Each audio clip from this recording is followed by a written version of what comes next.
Nice.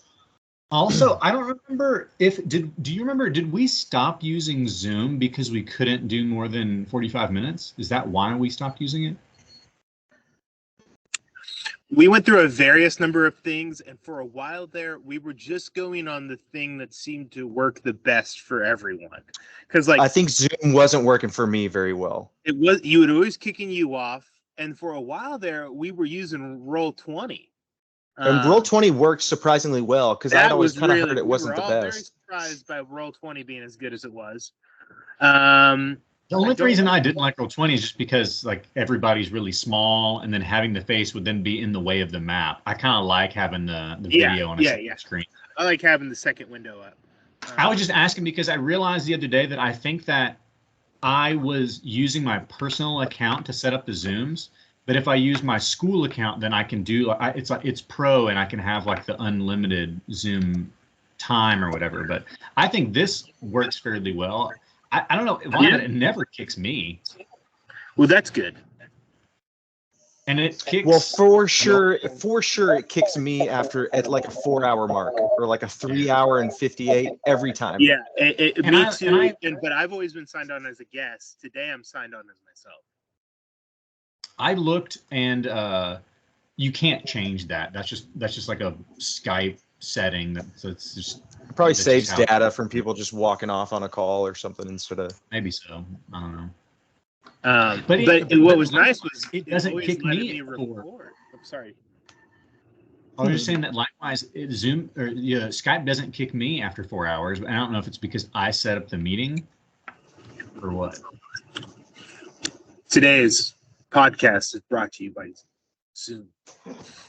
Zoom and Skype. Yeah, mostly Skype. Hey, no barking Skype. In here. Skype. Sorry, Skype. I meant Skype, not Zoom. Maybe, didn't we try using Zoom for a little bit and there were similar problems?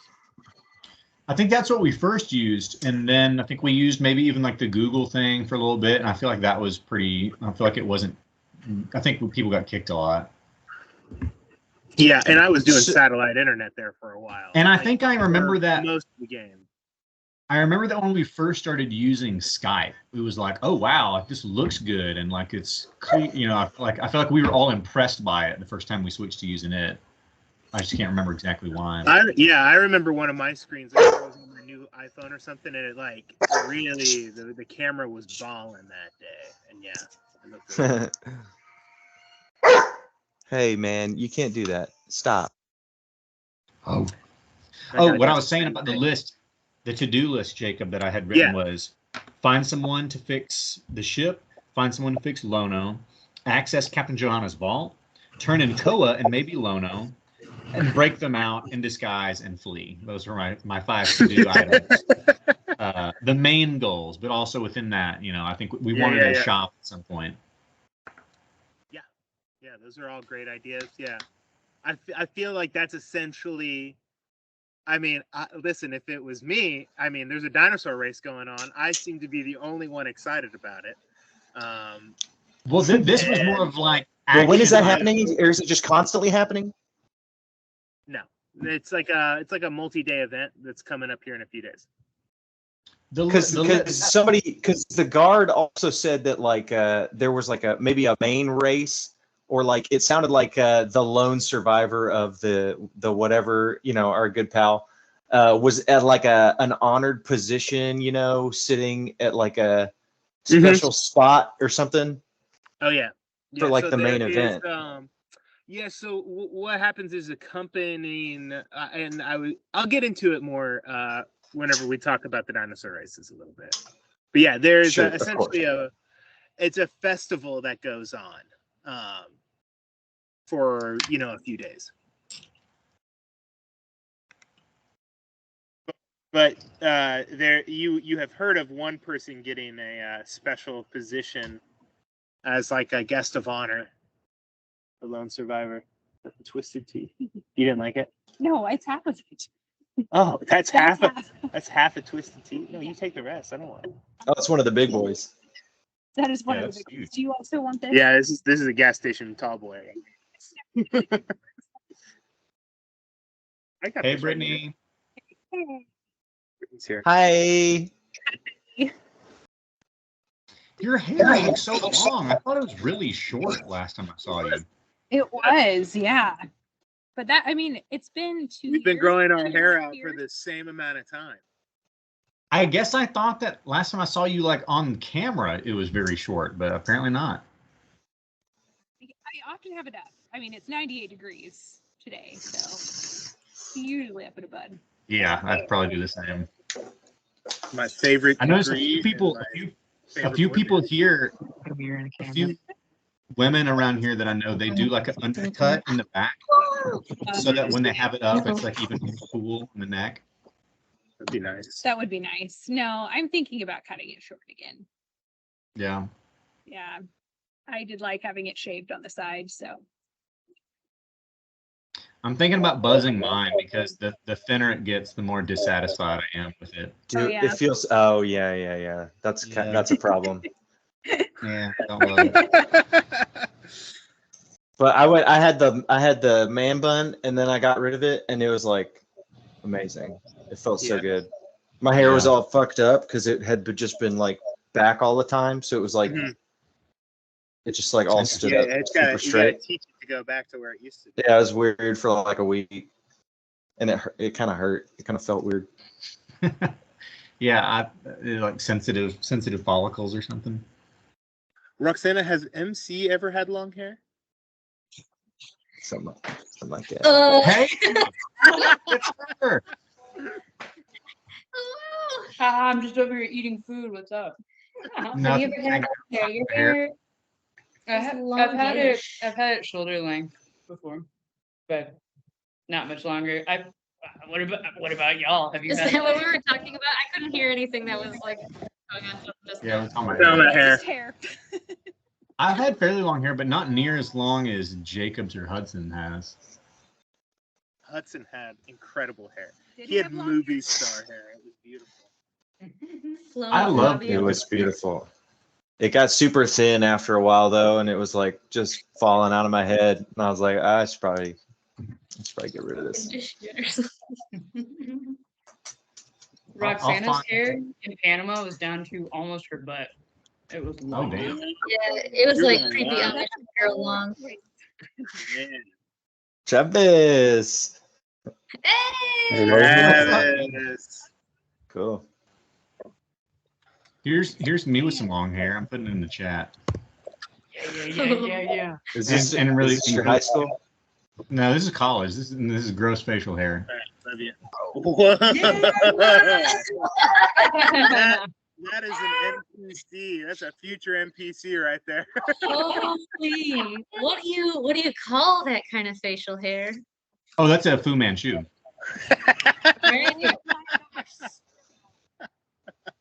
Attention? Wait.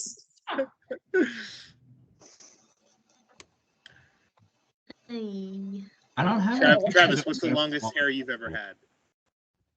With you, I think. Oh yeah. In Yellowstone, yeah. Yeah, when you had a Oh, man. a heck of a fro going on. Yeah. Oh yeah, yours does get very Travis poopy. has got a thick, beautiful head of hair. It's just like, yeah, it's like going through a wild animal up there. But there's a chart where it talks about length of hair, where it's like at some point you like look really good, and then you look like a terrorist, and then you look like Gandalf. But you have to cross that valley to get to Gandalf. And you got to cross the dark valley of terrorists. Gotta go. It's a long trudge through a deep valley. Yes. Yeah, for me it was just homeless. It was just shoved. Do not pass go. Do not collect. Do not. I think that also has to do with like washing it and like how you style it and stuff. Yeah, in Panama it looked pretty bad. I didn't know about. My hair was just horrible. I tried to grow my hair out in Panama when I first got there. I tried to go my entire time in Panama, not shaving and not cutting my hair. Of course, ambitious. It got gnarly. I don't look good with a big beard. I look like a scary person. But now you know that. You have to find out. Yeah, I wanted a Gandalf beard. I was like, man, I want this like Dumbledore ass thing that I got to tie off down by my belly button. I want to look like a dwarf going to win my homeland back. And yeah, it just gets like spacey and thin. It looks like Colin's bowl cut. Yeah, there it is. Good. Yeah. Oh, wow. That's So he's picture. starting to I look man. a lot better without one. Yeah, there's Travis, man. Look at that hair. Yeah, but that Travis was is like 8 really- years ago. Imagine what you could do now, you know?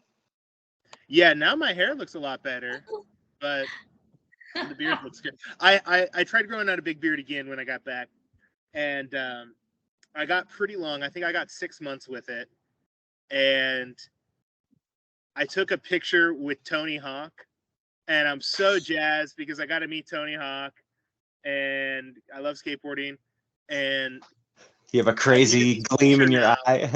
I look at this picture now. I'm like, God, the fucking beard just like ruins it. You look like you're about to kidnap and eat Tony Hawk. Yeah. Tony Hawk standing like a little bit away from me, and I don't blame him. You know. That's close enough, kid. I don't know if y'all have ever seen the back of Roxana's head, because we have this Oh. strange For sure relation- not. Never. I think so. You don't. Yeah. It's open. You can see It's my just, brain. it's just open back. She doesn't utilize that in her RP a lot. But she's got this undercut that is pretty I mean, I guess you can't really see it with the braid. This is all my hair. You're seeing it all. Yeah, she's got this undercut though that's like pretty rad, and she gets like lines. She's still getting the rayas. You got the but- rayas, man. Yeah. Wait, can you show us? You guys show It's us. not very good right now because Well, I went to some like very timid lady who had never done Oh, rayas. some new lady. You got to find the right lady. It's Oh, cool. that's I see neat. the raya. Yeah. Keep your head this way. My neat. roommate does the same thing, but not near as high. But she just goes to a separate barber shop to get the design because they can't do it at her salon. Yeah, no one can do both. There's no one. I have yet to find a unicorn who is confident with a razor, but also knows what to do with the long part. Yeah. Well, you can imagine there's not usually a lot of overlap. You know, at the salon, they're probably not doing a lot of rayas and designs and stuff. Yeah. Like Ann Arbor. Ann Arbor might be the place though. Yeah, I bet Detroit's got a place or two. Do they? But do they? Because like we went to a place we thought was gonna be good, and it was like the most like aggressive cut I've ever had in my life. I'm like, Owen used to do that in our group. He was the raya guy. If you needed a raya, you go to Colin. See if I can find that picture. I did some pretty cool design in Shawtech. Yeah, I remember that. Is it Baker's wedding? I had like. you had rayas. Yeah. Jesus. They're hot. I think I was doing the brain surgery. All right. Enough hair talk. Do we want to get into the game? I do. Hell yeah. Do it. Rock on. Wait. Get naughty. Bye. Yes, I want to play as well. Sorry. Bring on verbal confirmation, sir. Last time we left off, we had sailed into Cobus after a handful of adventures at sea. We've got Lono back. This is Koa's husband. He's a little messed up, and so we've come to Cobus, one, to turn Koa in to his benefactor, or the person who is paying for this job to happen. We're hopefully trying to get Koa or Lono healed, because he's a little messed up right now. Can't keep his thoughts straight. We have a bank vault to get into, and we have to fix the engine on the ship. We met Val when Sinclair went out from the ship to go find a mechanic that could fix this engine. We meet Sinclair walking back to the ship to tell the captain. Sinclair, you're walking along the dock, and around this time, you hear somebody whistle at you. Oi!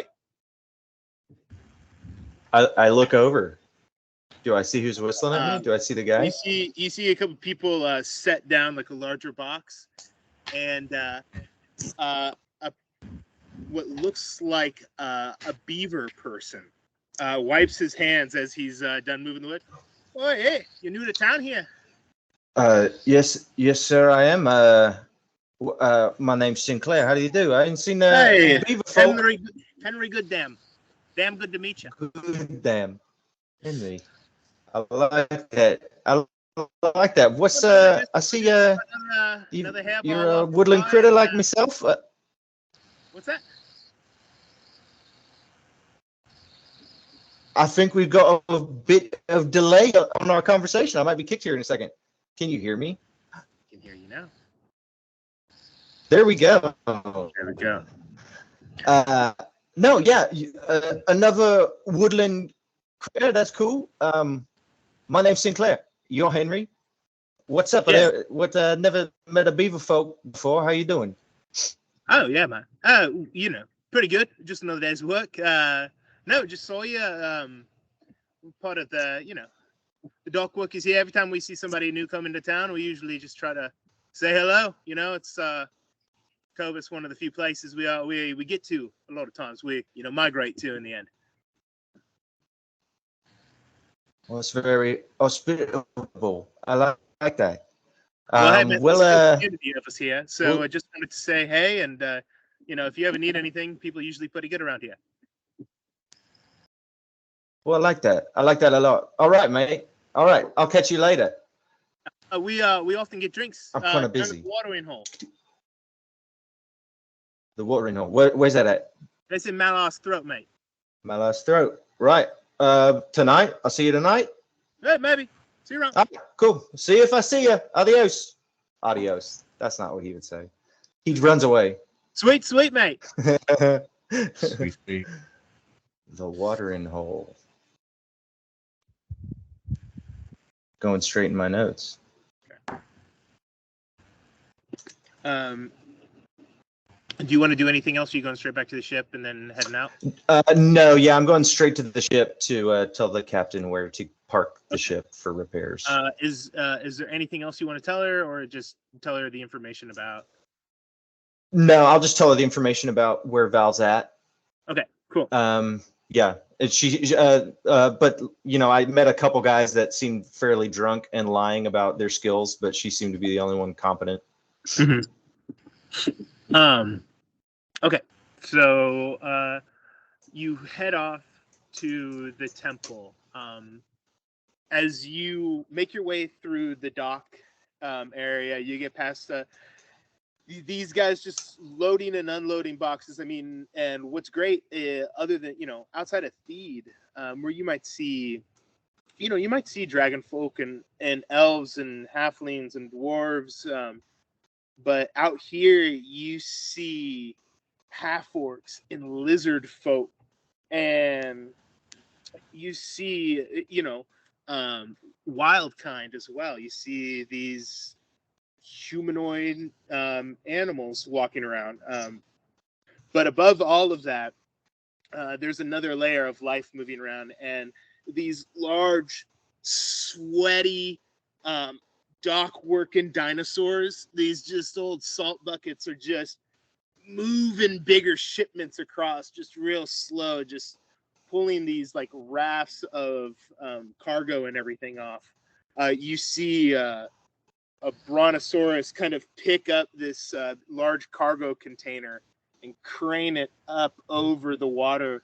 As its body is inside the water, it goes from the ship to the shore, and it's just moving these cargo units back. And as you get through, it's a really tight, narrow street area.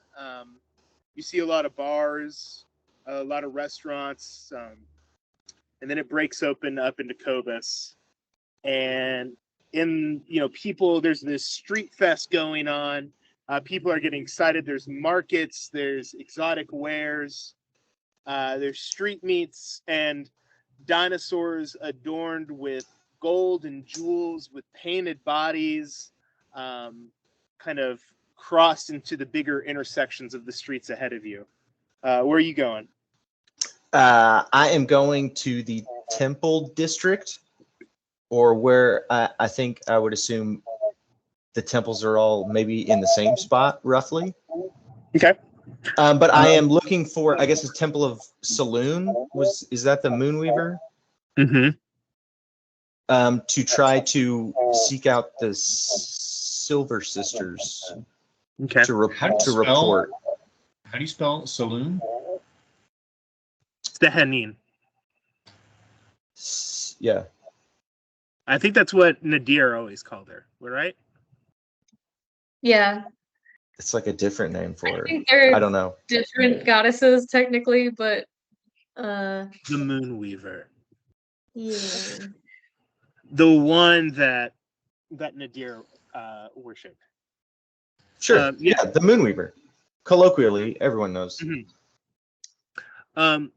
So you start asking around town, and kind of like an old lady who kind of looks like she's lived here for a while. She's out with a broom, kind of dusting her doorway on the street off. She's got this like this sandstone colored wall with a bright curtain overhanging her, and she's out there sweeping her front porch. She's got this shade overhead. If you're looking for the Silver Sister Temple, well, it's a ways to go. It's all the way across town at the Watchtower. Oh, okay, that's a lot further than I thought it was going to be. I like hold the little dustpan for her to sweep into it. Is there any quicker way to get about town? Well, you could order a taxi. Do you know how much a taxi would cost? I ain't got a lot of money, but. Oh. And she fidgets in her pocket. It's not very much. And she pulls out a gold coin. You get yourself something to eat as well, okay? Well, I can't take this. No. You take that. You go. Just take care of yourself. Well, yes, ma'am. Thank you. What's your name? How about my name's Sinclair? I reach out a little otter paw. What was your name? Grandma Reina. All right. It was very nice to talk to you. I appreciate your kindness and your information. Take care of yourself. How about? Yeah. So you get up into the main intersection, and you see kind of much wider lane than you were walking down. It kind of opens up into a 2-lane kind of road going. You see slower carts with horses and mules and triceratops pulling them. You see a couple of people riding around on like a Gallimimus, like one of those running dinosaurs in Jurassic Park. Of course. Yeah, and they kind of there seems to just be kind of a flow of traffic going around. Gallimimus. Yeah, and you kind of cross the street to where you're going. You hear as a dinosaur just kind of roars as somebody else cuts in front of him too quick, and you flag down. Are you taking a taxi? Yeah, sure. If it's only a gold, or we'll see what the price is. But yeah, I'll flag a taxi. At least get a bid. Okay. You flag it down, and a person in an Ankylosaurus, right? This big kind of turtle shell, squatty dinosaur with a long club foot or club tail. Where you going, mate? I need to go to the Watchtower. How much is that going to be? All the way across town. Okay, okay. You mind if we use a little share ride? Is that okay? I guess it's quicker than walking, right? It's quicker than walking. Yeah, why not? I got you. Okay. And he charges you 8 silver to cut across town. Great. Along the way, silver. you get a good look of town. You are coming from Tariki Anchorage, and you cut up into the market ward, and you go around, and so you can start to see the harbor area of town in the distance. You see much larger ships coming in. Over there seems to be a larger harbor. You go by this huge bazaar of people selling food and wares. Where you realize where you were was just kind of a small side street, and you see kind of the main market.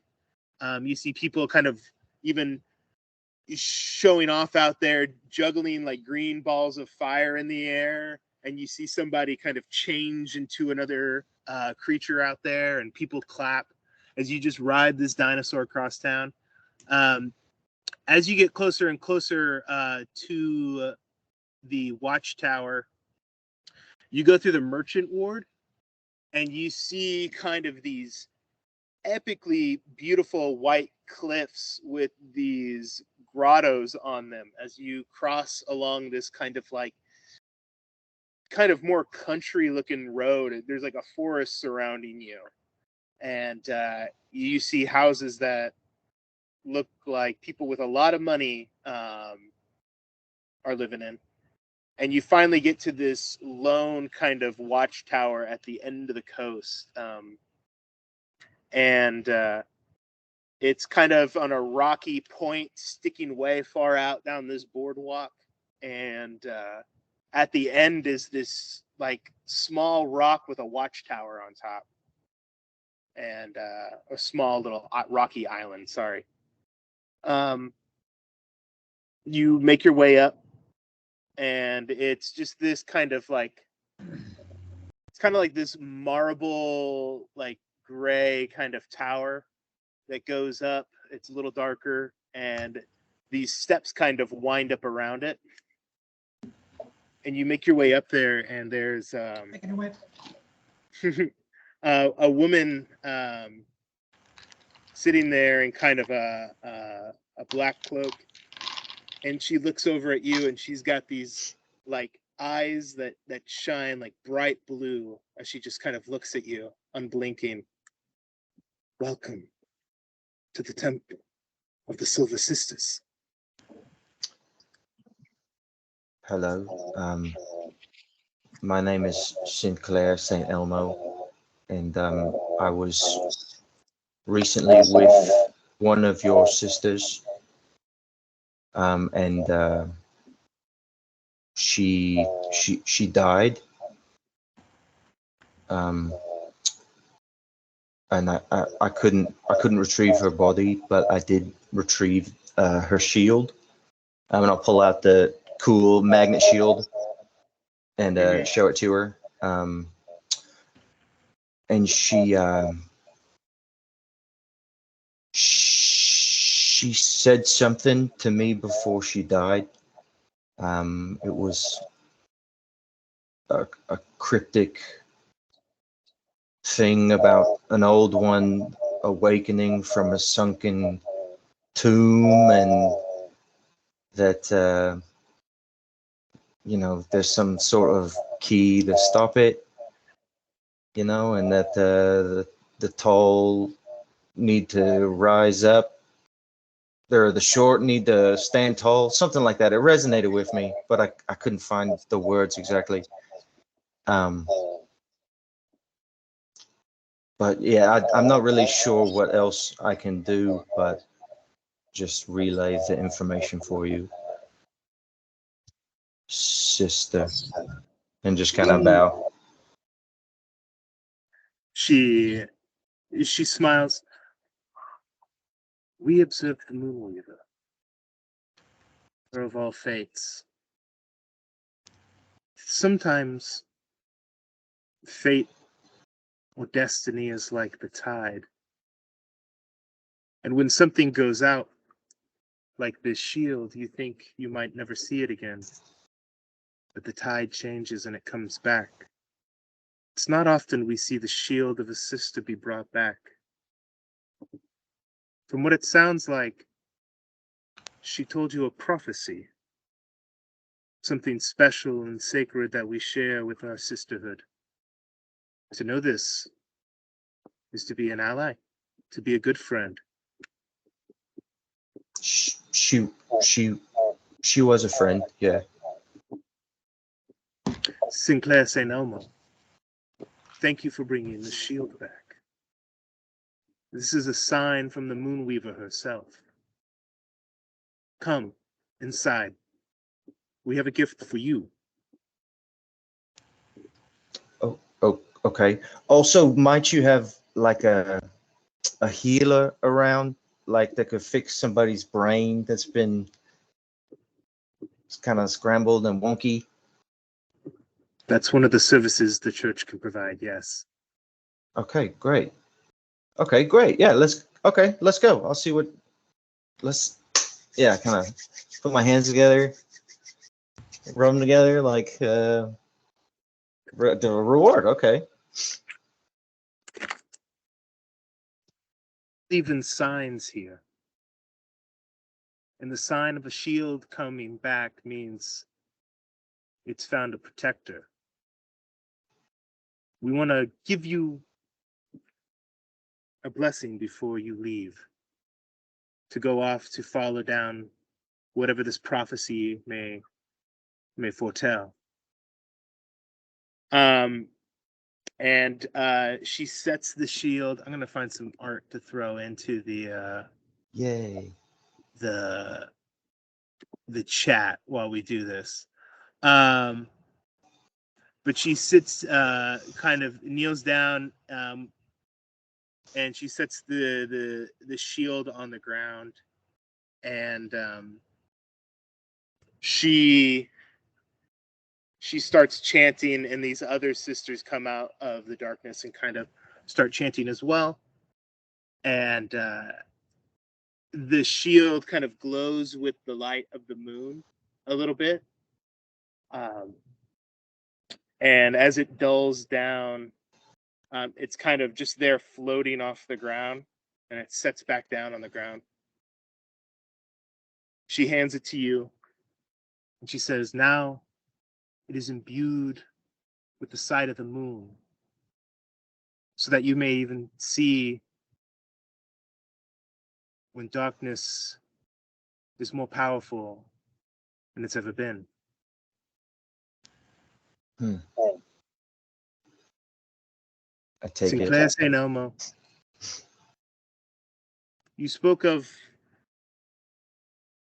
needing a healer.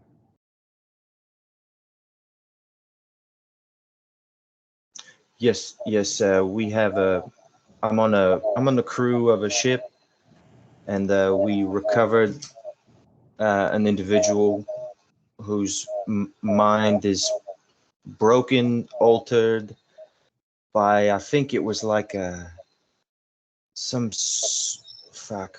think it was some sort of a Nothic. You ever heard of one of them? Like a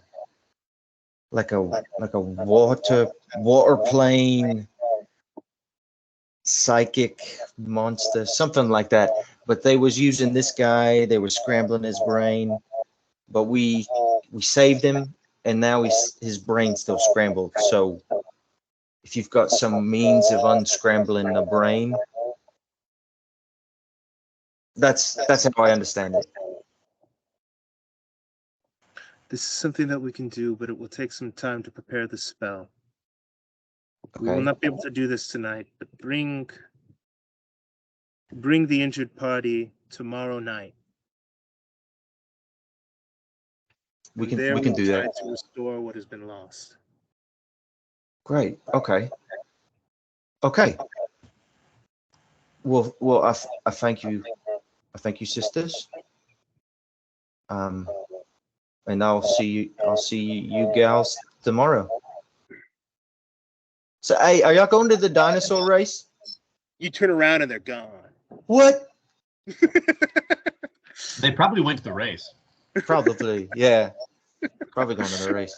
They see the future. They're making bets. Yeah. I scoot out. I scoot on out, but Okay. I'm running. I'm just running my little legs. Running across the boardwalk. Birds fly into the sky. We follow the birds and we swoop down to the bank in the middle of town.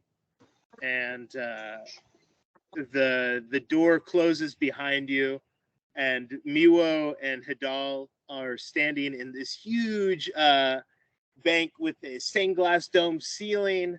You see letters kind of floating around to other parts of the bank in there, and you're in this main chamber, and there's rows of clerks on either side of you, people standing in line, and there's a big kind of like golden vault door at the end of the hall, and occasionally it opens and groups of people exit, and then groups of people enter, and the vault shuts behind them. You and Miwo are in there, and Miwo says, "Whoa, we're getting the scope out of this place." Well, I'm sorry. What was the first part of what you said? He said, "It's good that we're getting the scope of this place." Yeah, I think it could be advantageous. There's one more thing I'd like to do before we go, Miwo. I think I'm going to go ahead and open up my own safety deposit box and see if I can't get an inside look at the vault before we go. Maybe, extra recon might be handy. And I'm going to approach the desk and get in line. Okay. He's kind of just with you, looking around right now, just kind of like doing a recon of the area. I'm going to have him just stay back there, and didn't need to come with me. Okay.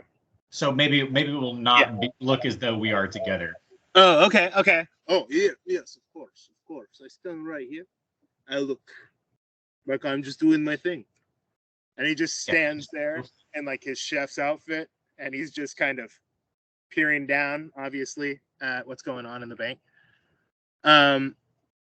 It's your turn in line, and there's a woman there with kind of droopy eyes and big glasses and beehive hair.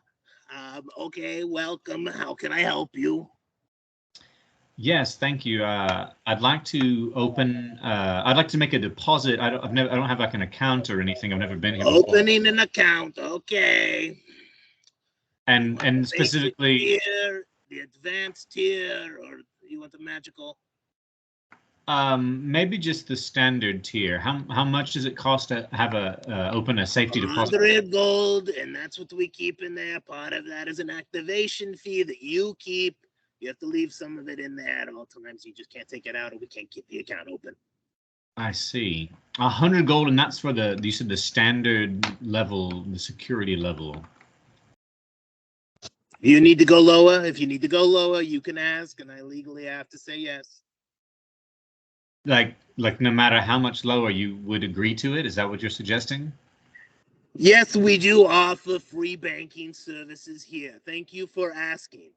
Okay, you want to start? Well, how much gold do you want to open the account with?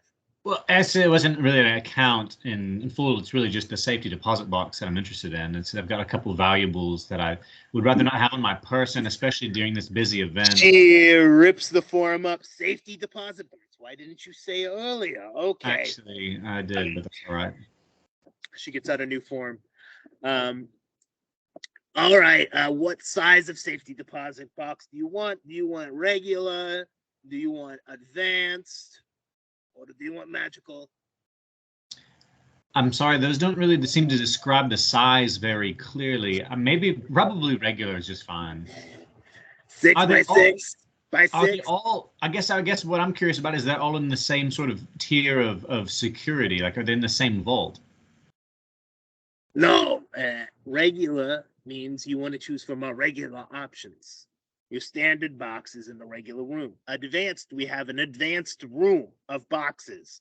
If you want a box in one of those rooms, then we have a magical room.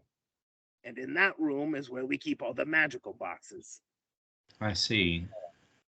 And the regular, what size of regular? Let me finish. All right. 6 by 8 by 6, 10 by 12 by 1. She starts to list down this obscene list of boxes. 10 by 12 by 1, would that just be for like a series of documents or something?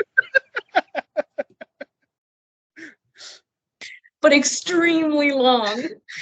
What size do you want? Let's see. It's hard to say. I think that, well, so again though, back to pricing. It's not made of money. You said that you have free banking services. That does not apply.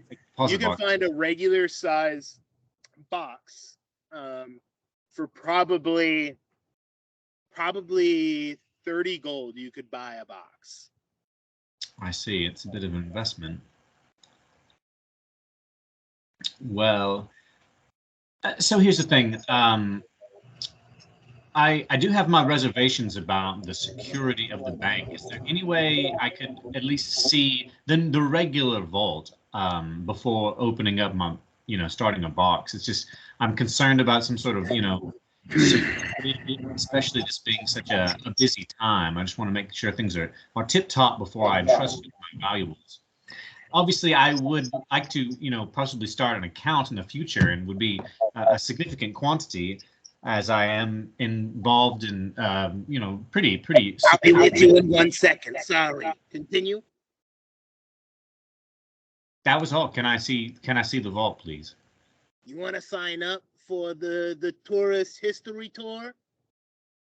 If that also includes seeing the vaults, then yeah, that'd be fine. I could do that. Okay, go stand over there in the back corner. All right, thank you very much. I appreciate your patience. 25 minutes. Enjoy your trip. Next. Okay, I go stand in line for the tour. Miwo comes up to you. Okay, so I have been watching and I've understood everything. Here's how it works in here.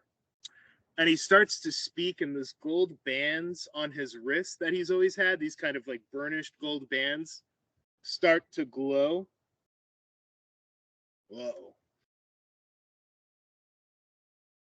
And he just kind of disappears right in front of you. And on the ground, a little gold coin rolls on the ground. And it's got like a hole through it. I guess I pick it up. Yeah. Put it in my pocket. It looks pure gold, and it just has like a hole through it. It looks like a thick ring, not like when you would wear on your finger though. Yeah, like a coin. Yeah. Okay. Okay. And you stand over to the side, and you wait a while, and there's a couple of, I would say the primary adjective of them is sweaty, and the second adjective is rotund, and the third adjective would be Hawaiian t-shirt. And there is just a kind of a group of tourists with like big name badges on, and they have wide hats. They look like they all have wearing sunscreen inside even. They're not actually rotund. You get over there and they're actually just stocky, short dwarves, and they're all just talking. Oh, Agnes, we got here. Finally, we get to the bank, and I try to get here, and they're just kind of complaining about things in line. You take this tour of the bank, essentially, with all these people that keep talking through. This kind of kid named Miles is up in the front. Hello, everyone. Welcome to the bank tour. All right. Who is excited about history? Kind of. Yeah. Banking history. All right, everyone. Follow me. And you're sure going to get your money's worth on this one. And he goes through and gives you kind of the the tour of the bank, there are 3 magical areas.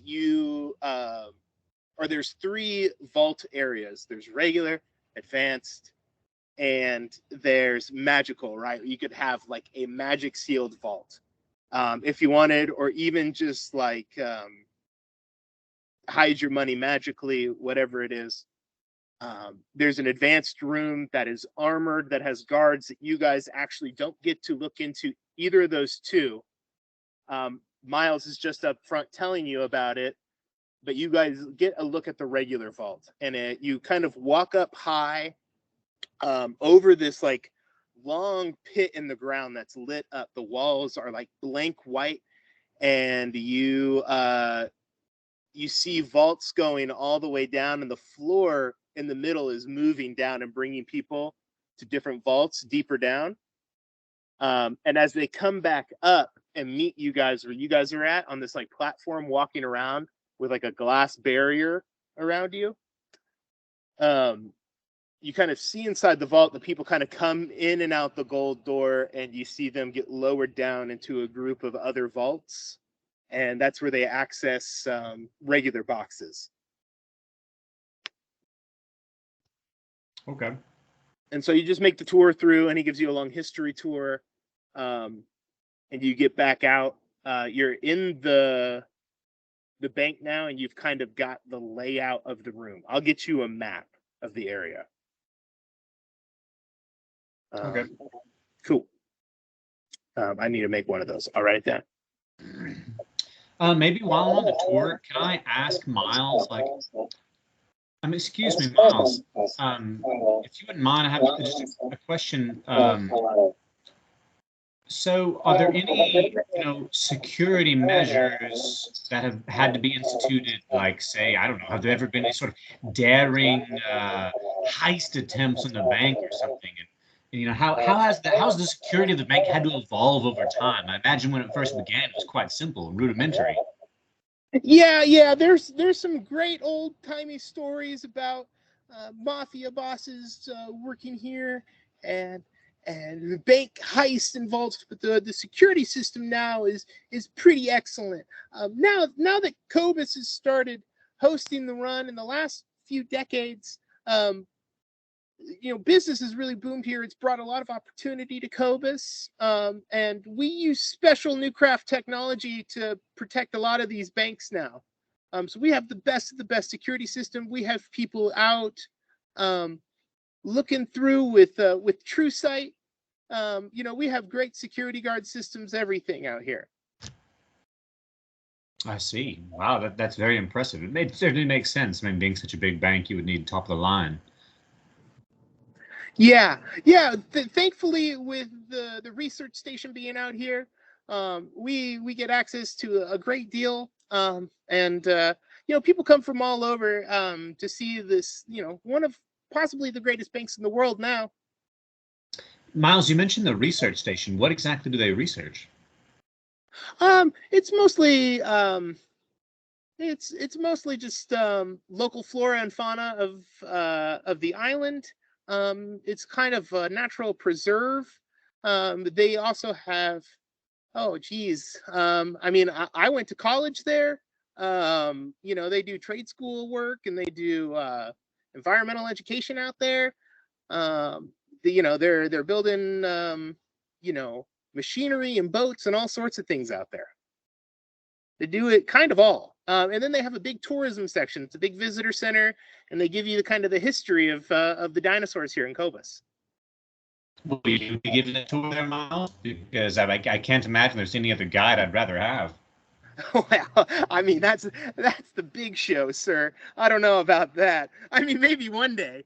I just graduated college, though, so I'm going to work my way up there, maybe get there one day. Did you go to school to be a professional tour guide? I went for history. Oh, okay. Well, yeah, that fits then. Yeah. And this is kind of like, wow. The coolest history job is like, to be the one who's like, wearing the cool outfit and riding the dinosaurs, giving tours of, the island. Yeah, no, definitely. I think that's what we all aspire for. Well, Miles, this has been an excellent tour. You've done a fantastic job. I actually have to be on my way. Thank you very much. Thank you, sir. Sweet, sweet. Sweet, sweet, Miles. What do you want to do now? I'm going to head back to the ship. Okay. All right. As you head back to the ship, I say it's it doesn't take too long.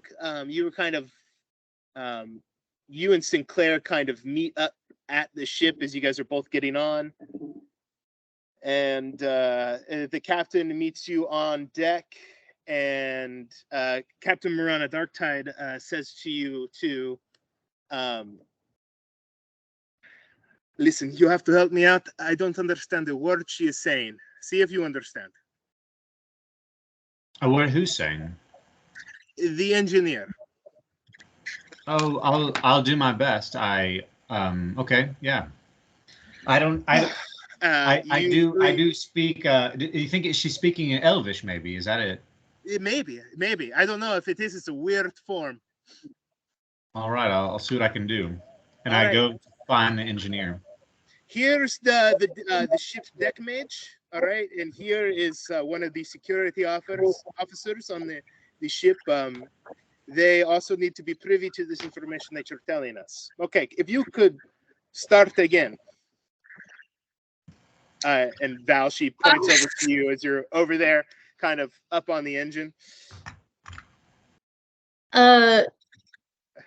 First of all, Val has suited up. She is psyched for a challenge for once. Like, it's not every day a motor like this comes through. She's got her bracers on, which are like covered in these weird hand engraved dials. She has a holster, like a chest harness holster,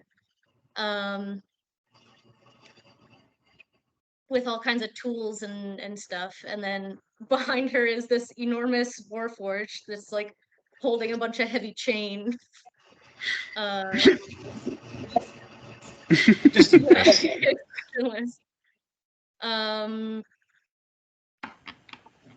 it's like I told you, there's good news and bad news, and then there's good news about and bad news about the bad news. The good news is the block itself is still fine, which is a miracle, but your runic rune valves are burnt to hell from over-revving and probably the heat from the explosion. And I can't exactly achieve the precision that part requires with the tools I've scrounged up in this shithole. Sorry. I'm gonna as she goes. I'm gonna interpret in normal common, more normal common for the captain. So there's these rune valves, and yeah. Like I said, I know where we can get the parts you need, but it's not exactly available for purchase, if you catch my drift. This is the first thing I've understood. Okay, so we have to steal something. Aye. Newcraft's got a cracking tight tolerance machine shop. They could probably, somewhere in the back, I know they've got blank valves. If we could get about 3 of them, I could hand engrave them back at the shop. But I can't make the parts here. We've got to go obtain them. And they wouldn't. They would not be willing to sell these parts. What did you say they're called again? A runic ring valve. Runic ring valves. Yeah, and so they would not sell them to us. We're gonna have to take them. Yeah, Newcraft's got sort of a workshop that's open for students, but those kind of parts, it's reserved for professors' research. It's not. They keep a pretty tight inventory. All right. Well, if we got to do it, then we will. Do you know? Do you have a sense of like what the security's like around this place? And you said it's like a university sort of auto shop situation. It's got a lot of parts. We'd be going in through the engineering college.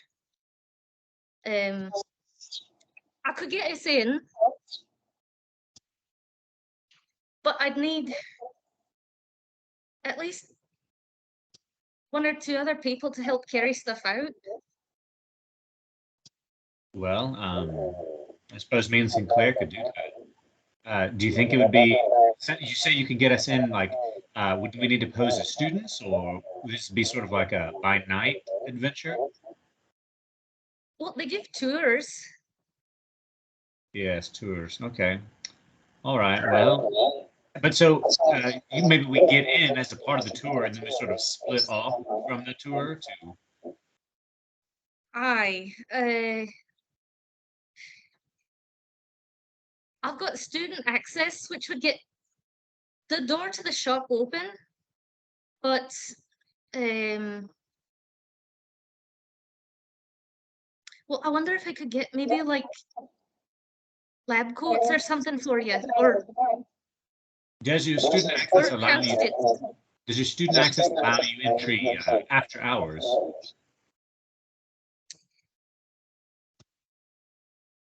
Yeah. It's open. I mean, it seems like, perhaps when there'd be fewer witnesses about, it might be a more, good time.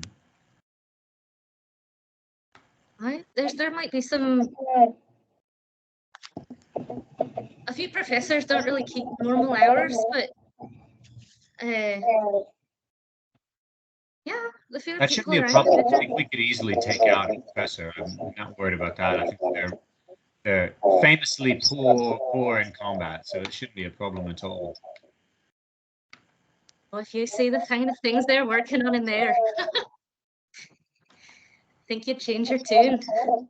So they are good in combat, that's what you're saying? They're well armed. Okay, well, so do you think the tour is the better way to go? Because having never been there myself, it's a little bit difficult to, if you say the tour, then we'll do the tour. The tour could be a better distraction, but definitely there'll be fewer people there at night. Any ideas? Or what say you? You think that during part of the tour would be the way to go? Sinclair, can you hear me? I didn't realize I was even in the room for this whole thing. Sorry, dude. I thought I said that. You might have said it, but I was flipping through trying to find the exact wording on the Nadir's prophecy or whatever. You've been here the whole time. Have you been listening? I suppose I haven't been. I have been listening, but I suppose Sinclair hasn't been. I don't really like the idea of just stealing stuff from people. So I don't know. I mean, I could walk away, but like I'm not really. That's not my whole bag. Are these like bad guys or like? Are they like kidnappers or something? Listen, I could make this parts for you, but it'd take me straight over a week to do it. Maybe 2. So it's a. I don't have a guarantee that it fit precisely as the ones they've already got made, so it's like a safety guarantee. Sinclair, roll a history check for me. Oh, sure, baby. Check out my stats real quick. Yeah, +0. That's a 1. I got a 1 on the first roll of the night. I got a 1. History check. Yep. You forgot what you just said, pretty much.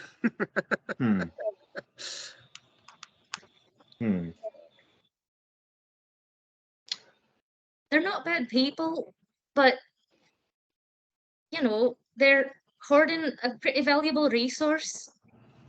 So see it how you will. Well, y'all come up with a plan, and I'll think about it. When was y'all trying to do this? Was it tomorrow night? Well, that's the question. Listen, the two of you, how confident are you of keeping things under wraps? Oh, I mean, Keeping things quiet? Like what kind of under wraps? What kind of Just thing? not making a fuss. Maybe if you're going in somewhere, how stealthy, I guess, are you? I have the means to be quite stealthy, should the need arise. I'm pretty stealthy. Right, well then maybe it's better if you just go at night, if you think you can keep quiet. We won't need a distraction of the tour or nothing. Well, how much do these things cost? If it were a matter of cost, I'd charge you. It's a matter of precision.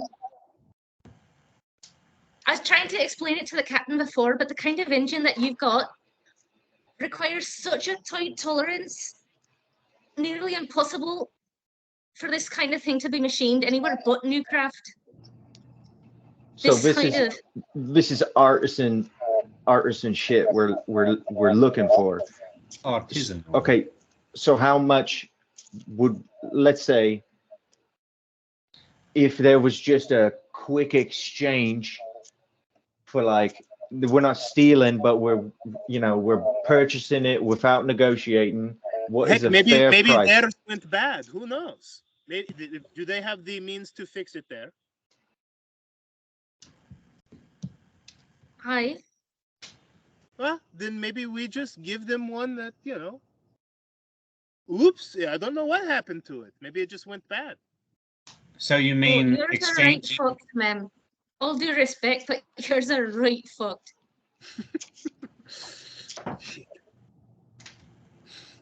You could try, though. It might take them a few days to even realize the switch had been made.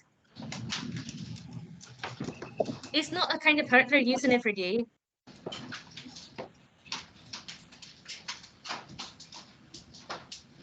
Very excited to see what Colin's up to all the way across his house. I'm making lasagna.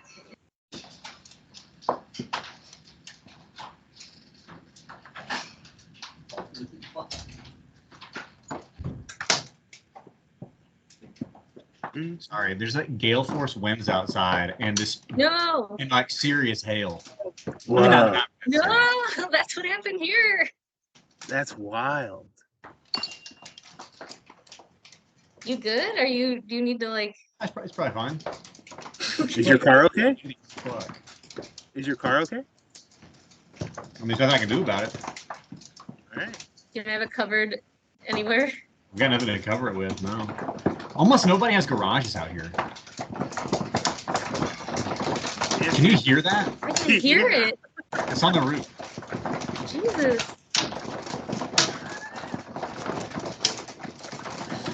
How big hail are we talking? Oh, I'm sorry. I'm just gonna go look after that. Yeah.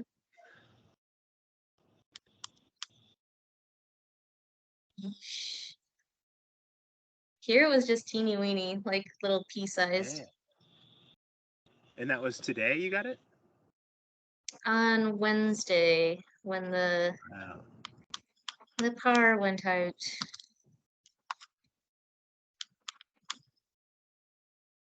This industrialized nation of ours. All right, sorry, I'm back. My lady's watching loud TV on the other side of the house. It's all right. So okay, yeah, Colin's got noisy hail for sure. Could Val have gone over to just stand by the captain? Stand behind the captain? Not behind, just like beside her, casual. Yeah, sure.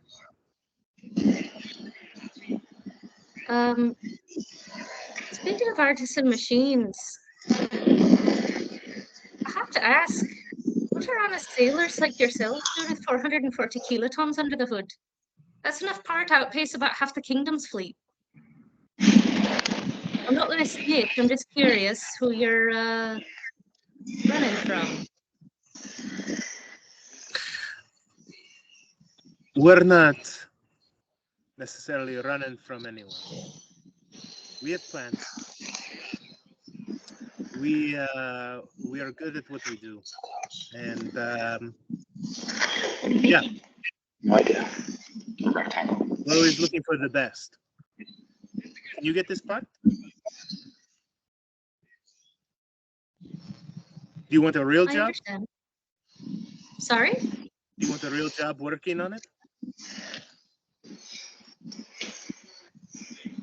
I mean, Think if about you're... Get back to me. I certainly will. Well, we can go. We have lots of options here. So I say we let it wait. Whatever we do. What's the most important thing to us right now? Just getting a hold of those. You don't know. You're new to this ship. I'm asking the crew right now. Adal, Sinclair. Tomorrow evening, the sisters at the watchtower across town, they're working on a spell that can maybe fix Lono's brain stuff. All right. Adal, what did you find out? So yeah, I had to take a really long, boring tour of the bank. It's one reason why I'm hesitant to do it at the university. That's all right. I don't really know what I found since I don't know what tier of security the Captain Johanna's vault is in.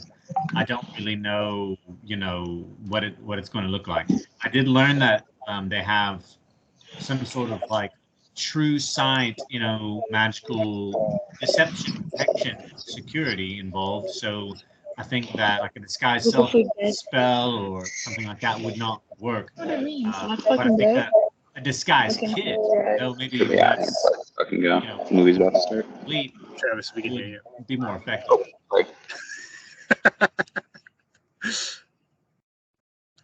So yeah, I'm not really sure how this is going to work.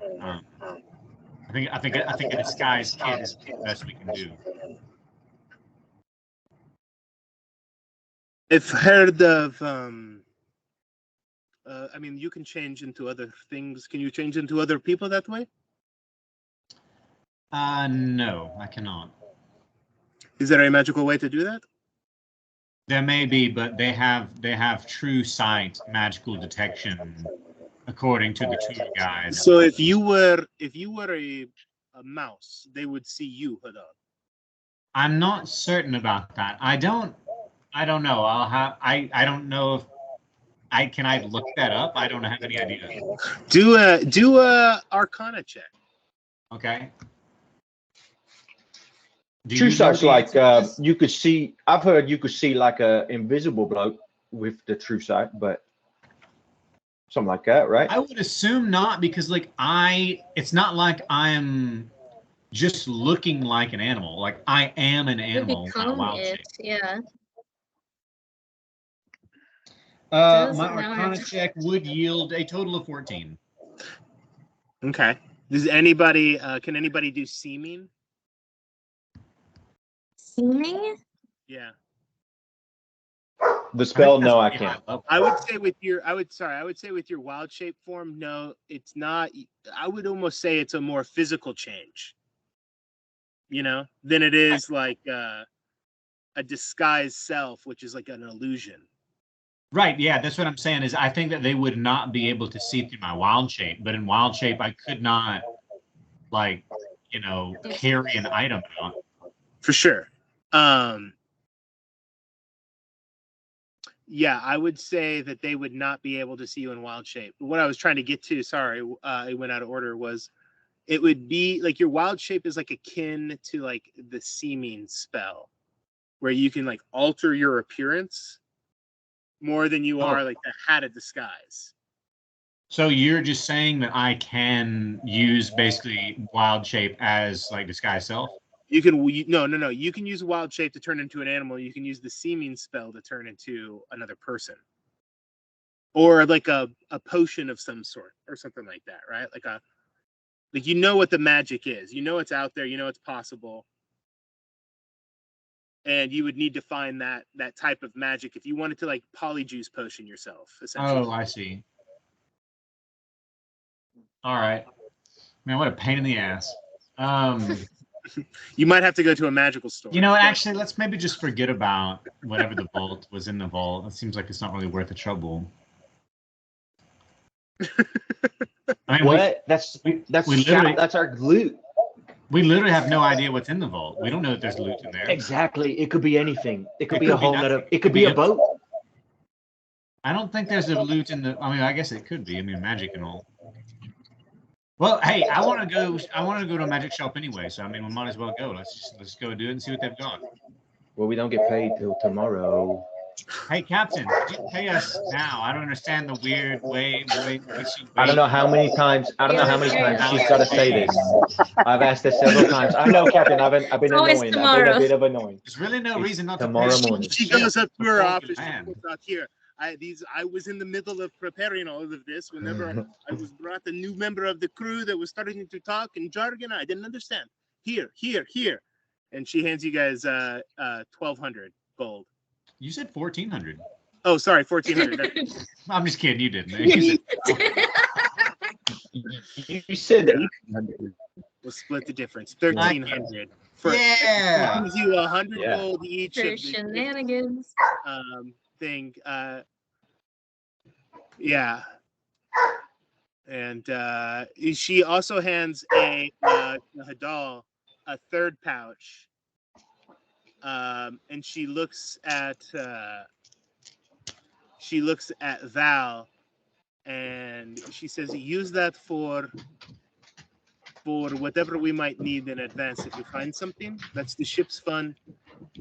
There is enough in there." And you look later. You got 500 gold in the ship's coin in there. Okay.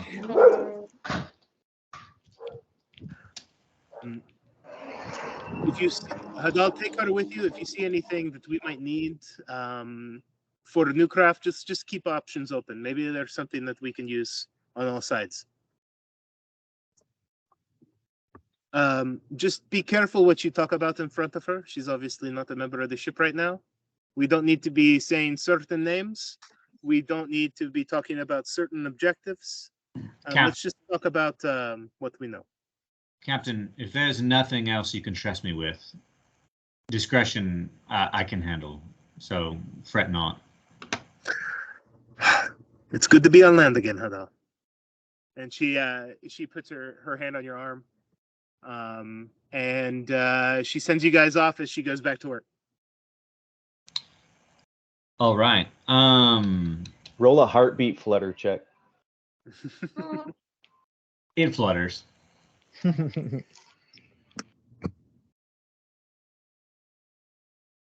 What do you guys go off to do? Magic shop. Magic shop. Woo! Yeah, for sure. Is this your first time on Cobus? Oh no, I think I've been before. It's my first time being played by this human named Colin. I've never had an opportunity to buy any magical items before. Hey Colin, can you do me a solid and pull up the magic item stuff? Yeah. Sorry. Is it all right if I leave Nutty on the ship? Is that okay with Naughty? What do you want me to do with it? Leave what on the ship? Your tools? What, sorry? You want to leave what on the ship? You want to leave your tools? And she points over to the engine and kind of the pieces of the engine and your tools that are laying about. You look back there and you see Naughty, but she just sees machinery. Aye, my tools. Yeah, you can leave your tools here if you want.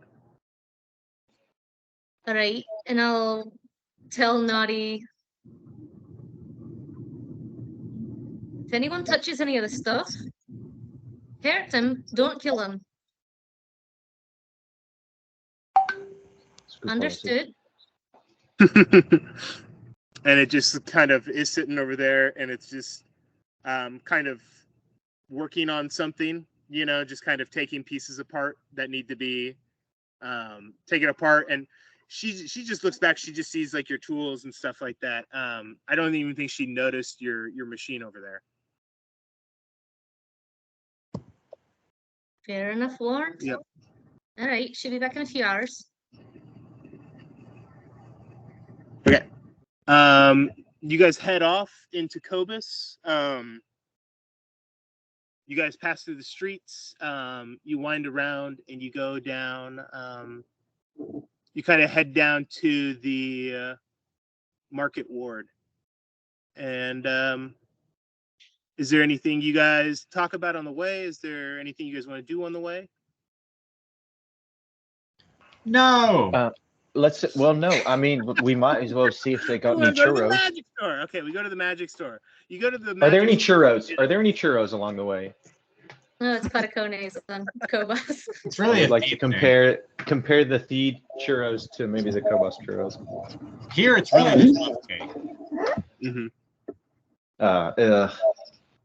Pass. Okay, you guys go down to the.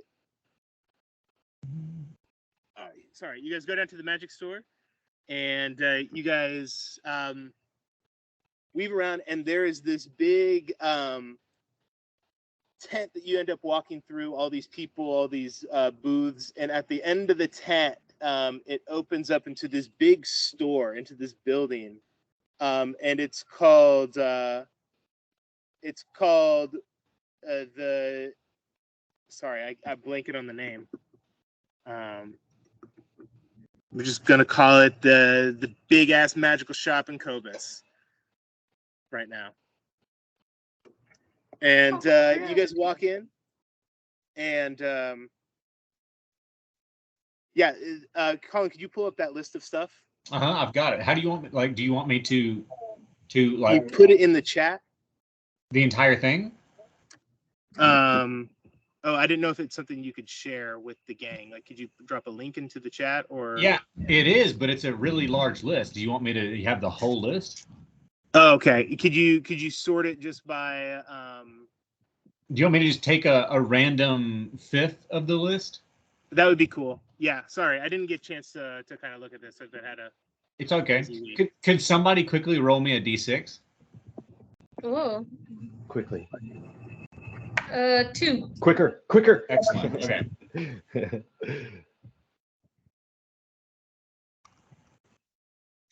1 second.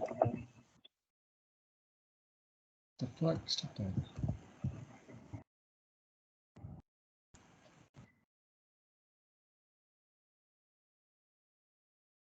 Okay.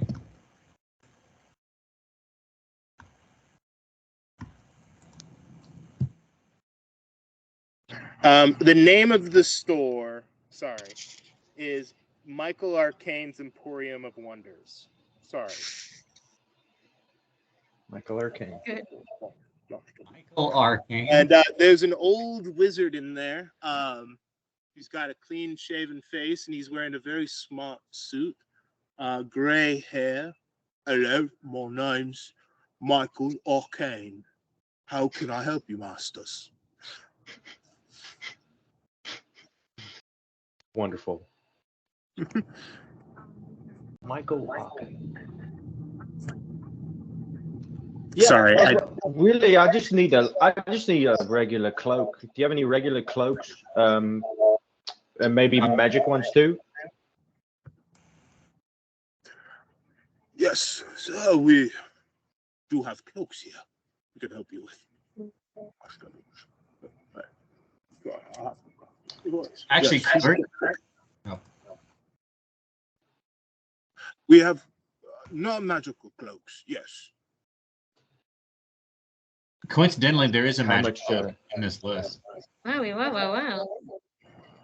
We also have, if you have the silently seen variety, we have the faceless cloak. It hides your identity as well. Kind of like that, and it is a good. It seems to be a sturdy cloak. Yeah.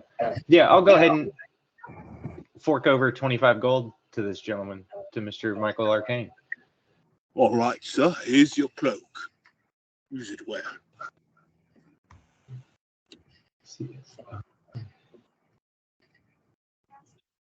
Let's see more of this. Oh, Crazy dagger. The dagger of many daggers. Many daggers. Ah.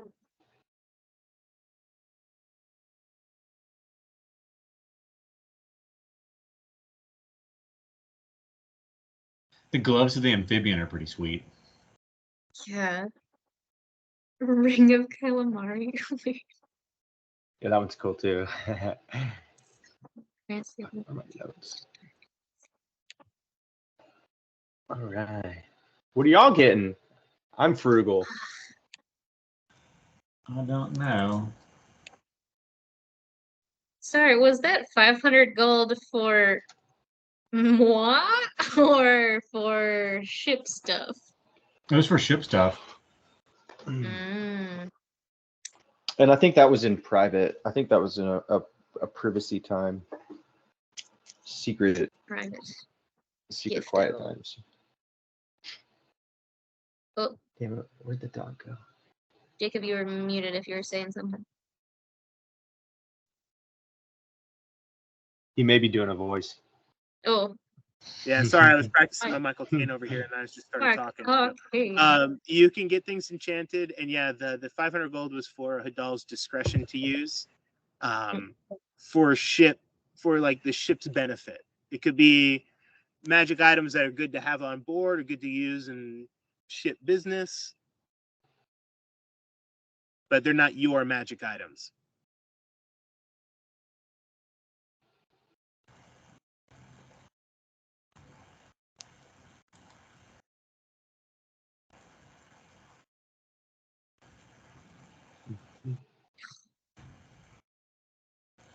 Man, I don't really want any of the things that I can afford.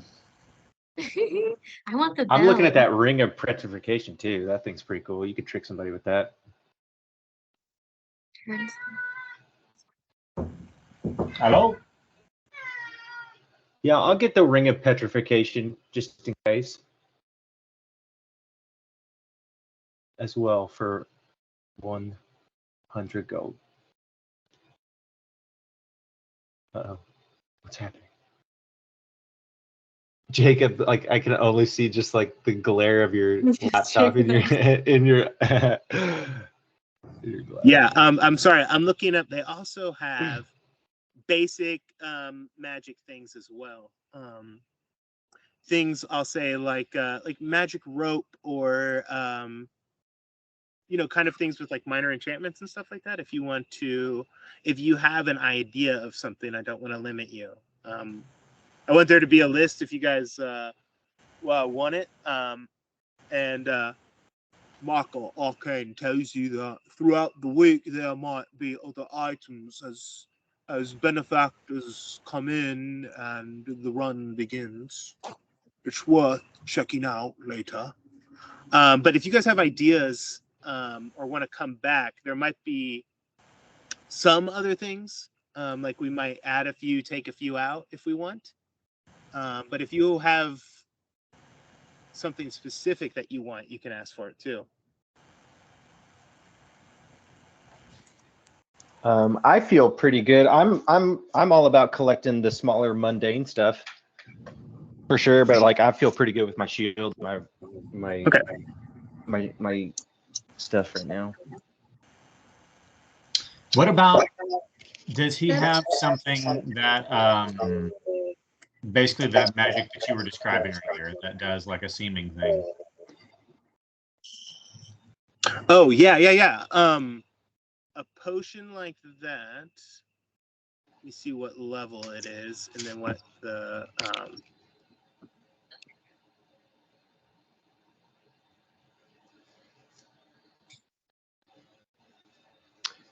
It may be worth pooling for another sending stone. Yeah. Track one of those down. I'm not sure how much those potion are. of seeming would be about 250 gold. Okay. Might I suggest buying that little bell that prevents sound? Or Oh, I didn't even see that. I gave that to my I could- PCs or too. The quiet bell, yeah, that thing's cool. I thought it was funny, but I couldn't actually really think of many uses because it's such a tiny area. If you're 2 feet? welding I or don't. something. Yeah, or if you're moving heavy metal engine parts around in a place where you shouldn't be. Chopping down a tree on the fly. But yeah, I don't know. I guess it seems like with a 2-foot diameter, there's not a lot of things that would be contained within it. Does it travel with you? You could be in a hammer. You could be hammering things.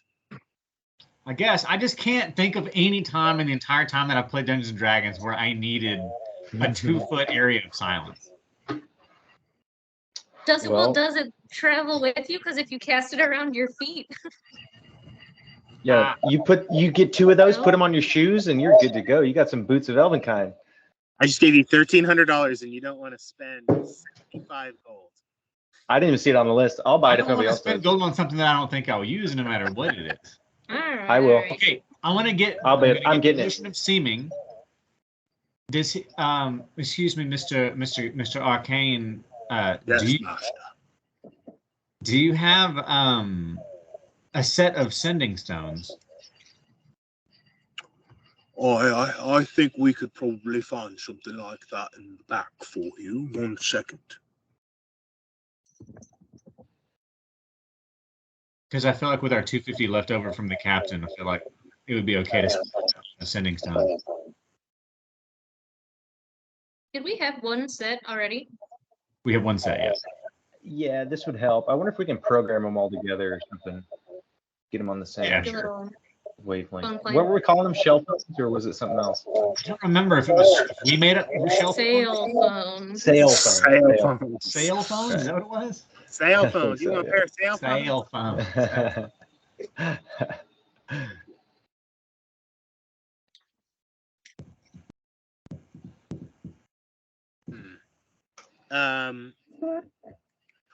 I do have a pair of shell phones that could be parted with for 300 gold pieces. I can throw in. Okay, yeah, I'll split them with you. 150. All right.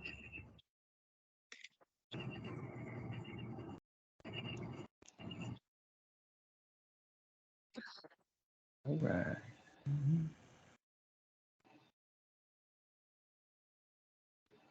Bill doesn't have money, right? He doesn't need what?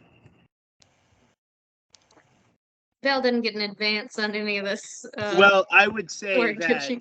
Well, that's why I gave him the 500, was to kind of see if like you would be saying, "Hey, this is what we need for new craft," you know. Like if your captain's serious about trying to get in, we're gonna need X, Y, Z. We're gonna need this piece. We're gonna need uniforms. We're gonna need whatever disguise, you know, kind of thing.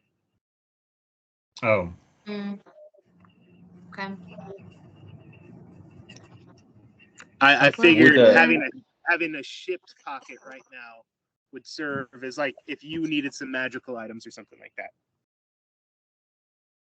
I'll kind of whisper to.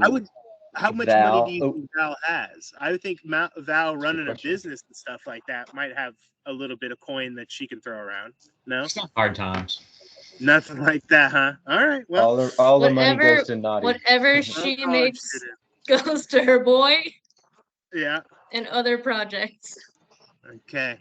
You buy him little Golden outfits. boy. I'm also gonna get beachwear. from my personal monies the Ring of Recall. Cool. Yes. Val, do you see anything that you like in the window, or would this bell? Could this quiet bell help us in any way? Like make the ship sneakier, like with the secret stuff, you know? If you let me hang on to it, I could study it a bit, see if it's could reverse engineer something. Bloop. I hand it over. You have the quiet bell. Yay! Oh, I love it. I'm examining it for what equations they used. Oh. Is there anything else that actually I'm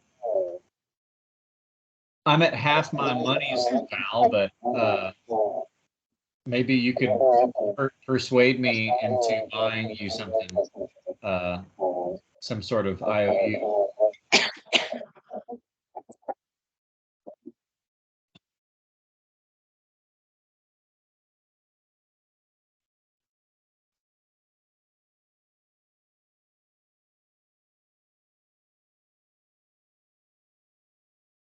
Oh my gosh.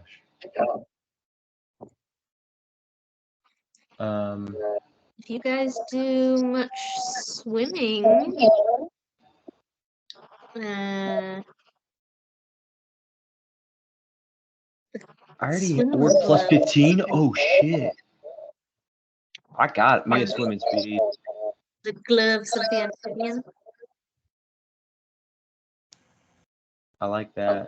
I also really like the Trident of Fish Command. I feel like that could come in handy. Yeah. Dominate beasts 3 times a day.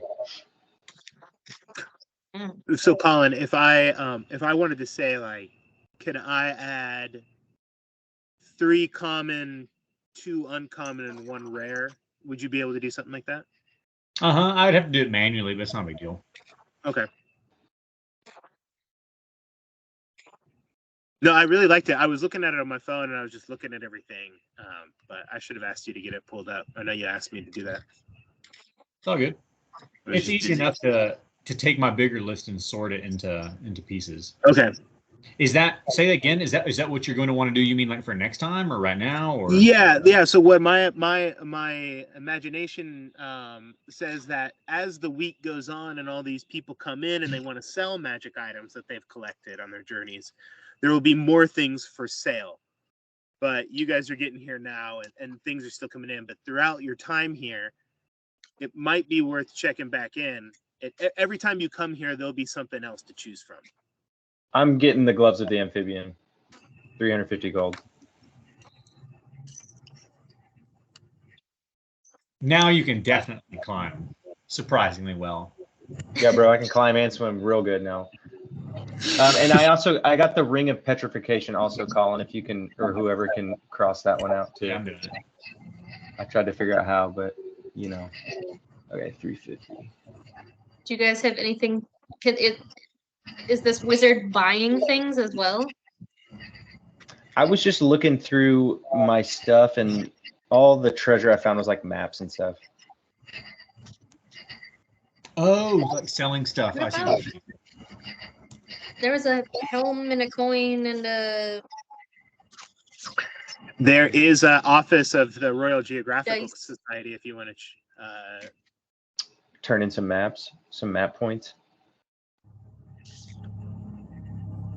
Or you can turn them in and get gold for them if you want. I could do that. I have been making a lot of maps this whole time. Just all the time. Can you say that if we do that, that we like copied the maps that we found? Yeah. You just kind of are, kind of. It's all the dreidel. The dreidels doing all the work. Yeah. Does any so the helmet that we had was the helm of watching.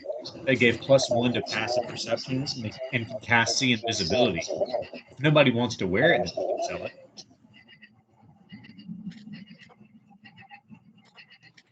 Sorry, say that again. Do you want to sell this magical helmet we got? You're echoey. What does the helm do? Sees invisibility. And gives you +1 to passive perception. I'll wear that, sure. All right. I'll get a passive stat boost. Does it have a name? Is it a real item or? It's an attunable item. Okay. It's I a think what? I might be at 3 now. It's an attunable item, like you have to attune to it.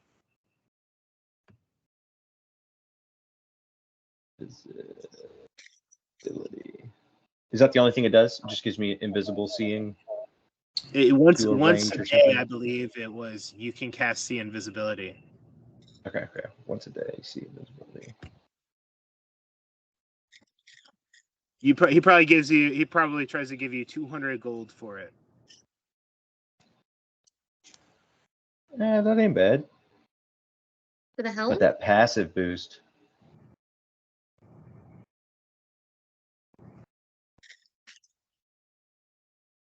All right.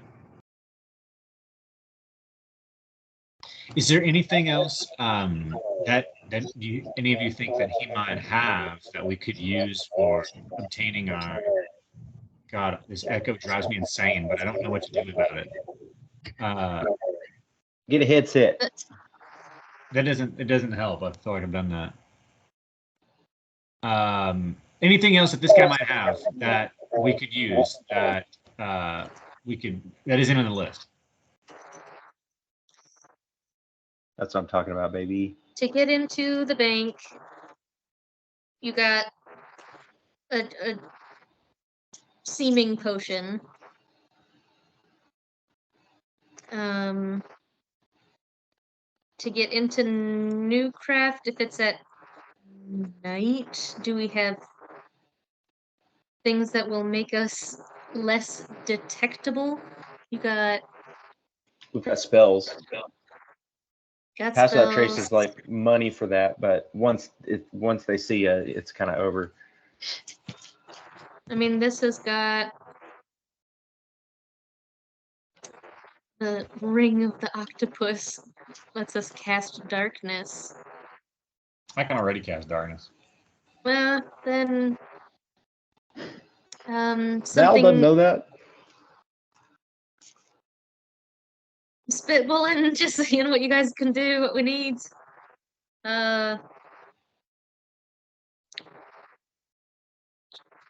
Charming people. Paralyzing spray is great, but that's really expensive. Were there any beasts in the bank by chance? We could just dominate them with that trident, you know? I didn't. I don't know. Were there beasts, DM? No, you didn't see any large beast in there. No. Also, I think it only works on like fish, like swim speed. Or, hear me out. Dinosaurs. Yeah. Uh-huh. There's dinosaurs at Newcraft. Dominate a dinosaur. That's a pretty good distraction. Again, though, I think I like where this is going. It can only dominate things that have a swim speed, so it would have to be a okay. You can somehow get on land to like assault the bank. There's probably some big pool, like a big crazy dino pool. Oh yeah. This is like Dr. Hammond's lab. But they would also need to be able to get to the bank. True. Where's the bank on the map? Amphibious dinosaurs that. I mean, we could do that. We could go find. No. I think she's talking about Newcraft. A distraction at Newcraft. It's chock full of dinosaurs. We could dominate dinosaurs and make a distraction, and then sneak in the other way. Think of it like the Smithsonian kind of museum up there. If like they got like an aquarium too. As well, like it's Smithsonian and Yellowstone were kind of combined. All right. So a giant education center on the heart of like this like wild park preserve kind of thing. And that's nearby the that's boat near place? if you guys look at the map, yeah. It's not on the map. It's right off of it. You have to go through the old city to get out there. Okay. And is So it like on the that outskirts of town, or is it like 2 hours away or It's something? on the outskirts of town. It takes about it probably takes an hour or travel outside the city to get to. So It's a commute, but it's not bad, you know, especially if you take dinosaur. And is the other ship place, is that in the anchorage or is that in the harbor ward? What other ship place? Your ship is in Tariki. Where they're talking about stealing those runic. That's it. It's past Old Town. You have to go outside of Old Town. Oh, it's the same place. Yeah, it's all one big place. Oh, okay, great. Same page. All one big place. It's the Then it's very convenient. Yeah, that's a good plan. And how much is that thing? Because that's for the scheme, so that could come out of that 500 or whatever, right? the trident. I think that argument could be made. We've got 250 left in the ship's fund. Oh, okay. Well, then I can throw. I've got like 600 left. So just tell me how much to subtract. 150. 150. All right. Is there anything on there that Miwo might want? Not that we have to spend his money. Glowing. Keep an eye out. Is there anything that improves his armor? Not in this list. No. You might want the diving helm.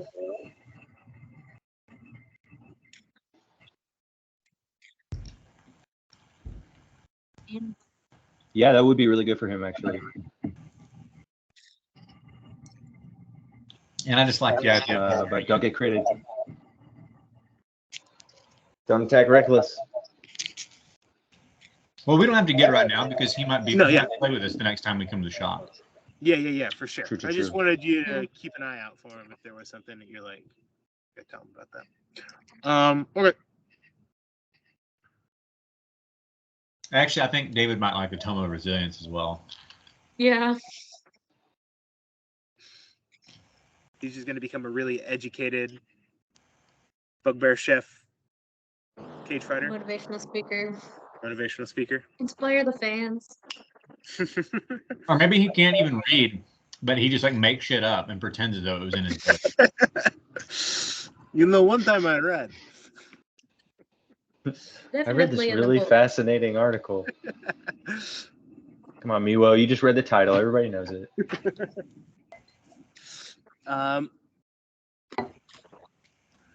If that is all, Michael Arcane wishes you all a good evening, and you head through what is known as the Bizarre Bazaar.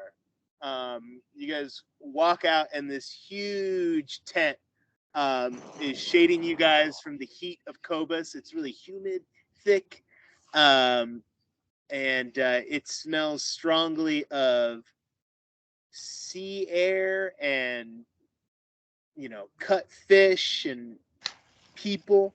But there's a lot going on here. There's all these different booths. There's people doing magic shows. There's people selling wares.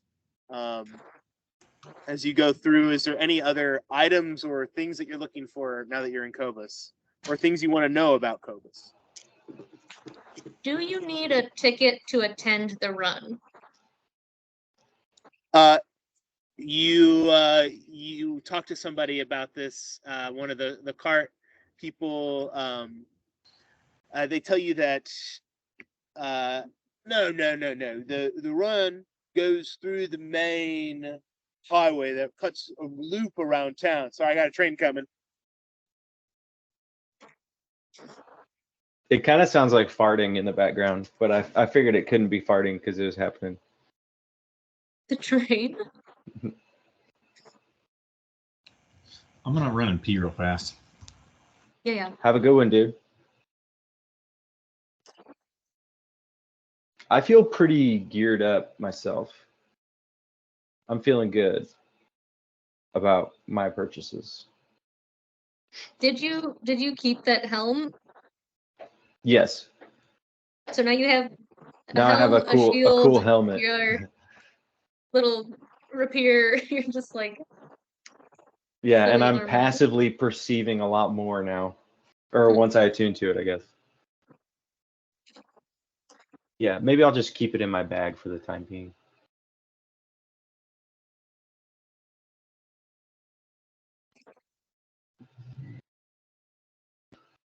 Oh, I'm gonna put that little bell.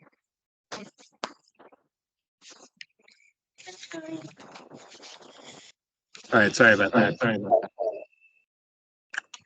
It's a long train. Okay. Now, so if you look at a map here, and he pulls out a map of town, if you want to pull up the map, if you have it, if you care, if you don't, he continues to say, there's a highway that runs around town on the outside there near the wall. It cuts up all the way through the Merchant Ward, up near the tower, the watchtower, cuts around, and then over the Harbor Ward, they lower the gate right there. And the dinosaurs race across there. They cut around the outside of the Market Ward, and they meet back here near the Bazaar. This is the finish line. Usually, it's pretty easy to sit on the barriers. Especially if you get up early in the morning, you can watch the run right up on the wood. They block off that area, and the dinosaurs just kind of run around in the area. It usually happens a few times throughout the day for 4 days. 4 days. And who is managing? I assume there's betting. Oh, absolutely. The whole town bets. You're weird if you're not betting. I mean, that's what people come here for. Do they just let anybody participate in the race, or do you have to like bring your own dinosaur? No. There's the first few days are openers and qualifiers. Do you know when's the first day? Is that tomorrow? No. We got two more days. Okay. And do you know where I would sign up if I wanted to be a amateur dinosaur racer? Yeah. You just go down to the city market. This is the Bazaar. This is the travelers market out here. You get people from all over. Now you want to go down to the official city market. That's where the gambling halls are, and that's where you're going to find the more official places to kind of sign up for the race. Anything the race is running in the official markets. I mean, you could find all sorts of people underground bets. I mean, you can go to any bar, any underground fighting ring in town, and you could probably find a bookie. But if you want the official stats and everything, it's in town. Okay. All right. Thanks. Hey, Val. You ever ridden a dinosaur before? A couple times. Never in the race. Well, I wasn't expecting a couple times. Well, it's hard to live on this island for too long without trying it out, you know? How long have you lived here, by the way? Better part of the last 6 years now. Okay, we got a local. Okay. So if I had asked you where I could find the Temple of the Moonweaver, would you where would you tell me to go? That's clear across town. It's that creepy lighthouse. Yeah, I was okay. going to ask you. The captain mentioned you'd gone over. Or you said something about the Silver Sisters. Are you lot religious? I'm somewhat vaguely religious. I'm respectful, but we had quite a religious lady with us, but she died on the passage over here. I was just kind of reporting to her, what you call sect, I guess. That she had died. So, but they were very nice. They let me keep a shield. Yeah, they did some holy stuff to it, so that I could see in the dark with it. But very nice. But yeah, anyway, Hadal, you ever ridden a dinosaur before? Not like for fun or for transportation purposes. There was a couple of times where in combat with like a like an aquatic dinosaur, I might have made my way on its back, while trying to slap it into the neck, but never, fun or for business. I guess you could call that business, but you get the idea. Yeah, sure. Well, what I'm getting at is, do y'all want to maybe do the dinosaur race tomorrow or on 2 days from now? I thought about perhaps watching it, but not participating. I mean, don't think I'd be very good at it. Okay. You're more than welcome to do it. Amateurs try all the time. I don't really like that combo, so I'll be sitting out. Okay. All right. Well, I'll talk to Miwo. Maybe Koa later. Figure something out. But I forget what we doing. What we doing right now? Looking for materials to get up to whatever kind of trouble you're getting into tonight. That's right. Should we go scope it out, or is it too far? You said it was like an hour outside of town, or like? Yeah. I forget. If you want to go tonight, we can do it.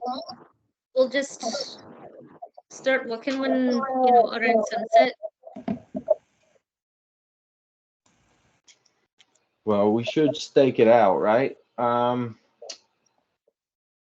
know pretty well. I mean, if you want to create some kind of distraction with the dinosaurs, that's one entrance. And then the workshop's kind of on the just the next entrance over.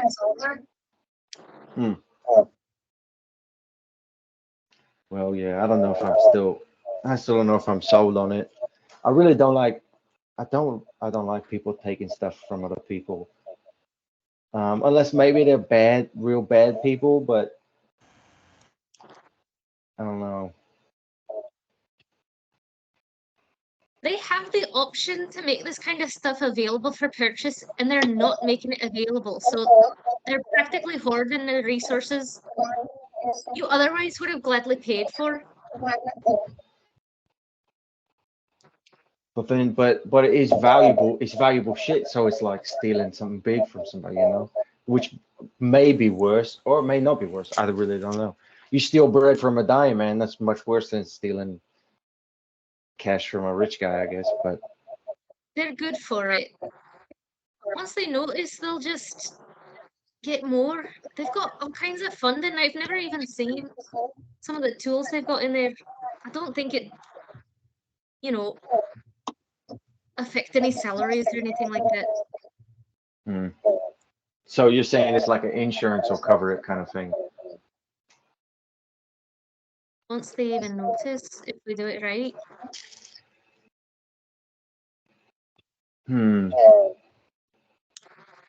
So if we just burn the place down afterward, then they'll get a bunch of money for all the trouble from insurance.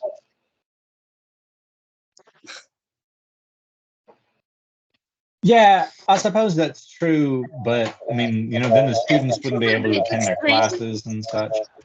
Right. I keep forgetting it's like a college. It's also just, a bunch of nerds doing experiments in there. I don't necessarily want. Right. Yeah, I forgot it was also a school. It was also a school. Right. School and an animal preserve. Right. Well, They do a lot of good, but like any.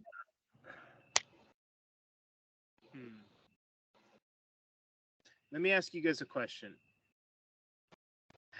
Did you guys have like a session where? Did we have a session where we said we told everybody all the information? Like, did we I believe so, but maybe not with Val. In the first part of the adventure, did we ever have like a "this is what I learned, this is what you learned" kind of meeting of the minds discussion? No. Maybe. Discussion about just everything going like on after in all like of what our. we learned on the judgment, what we learned about the Crimson Tide and everything before you guys went on that adventure. I thought we did, didn't we? I guess I don't know what you mean by all, because for example, definitely nobody knew the prophecy until. Okay.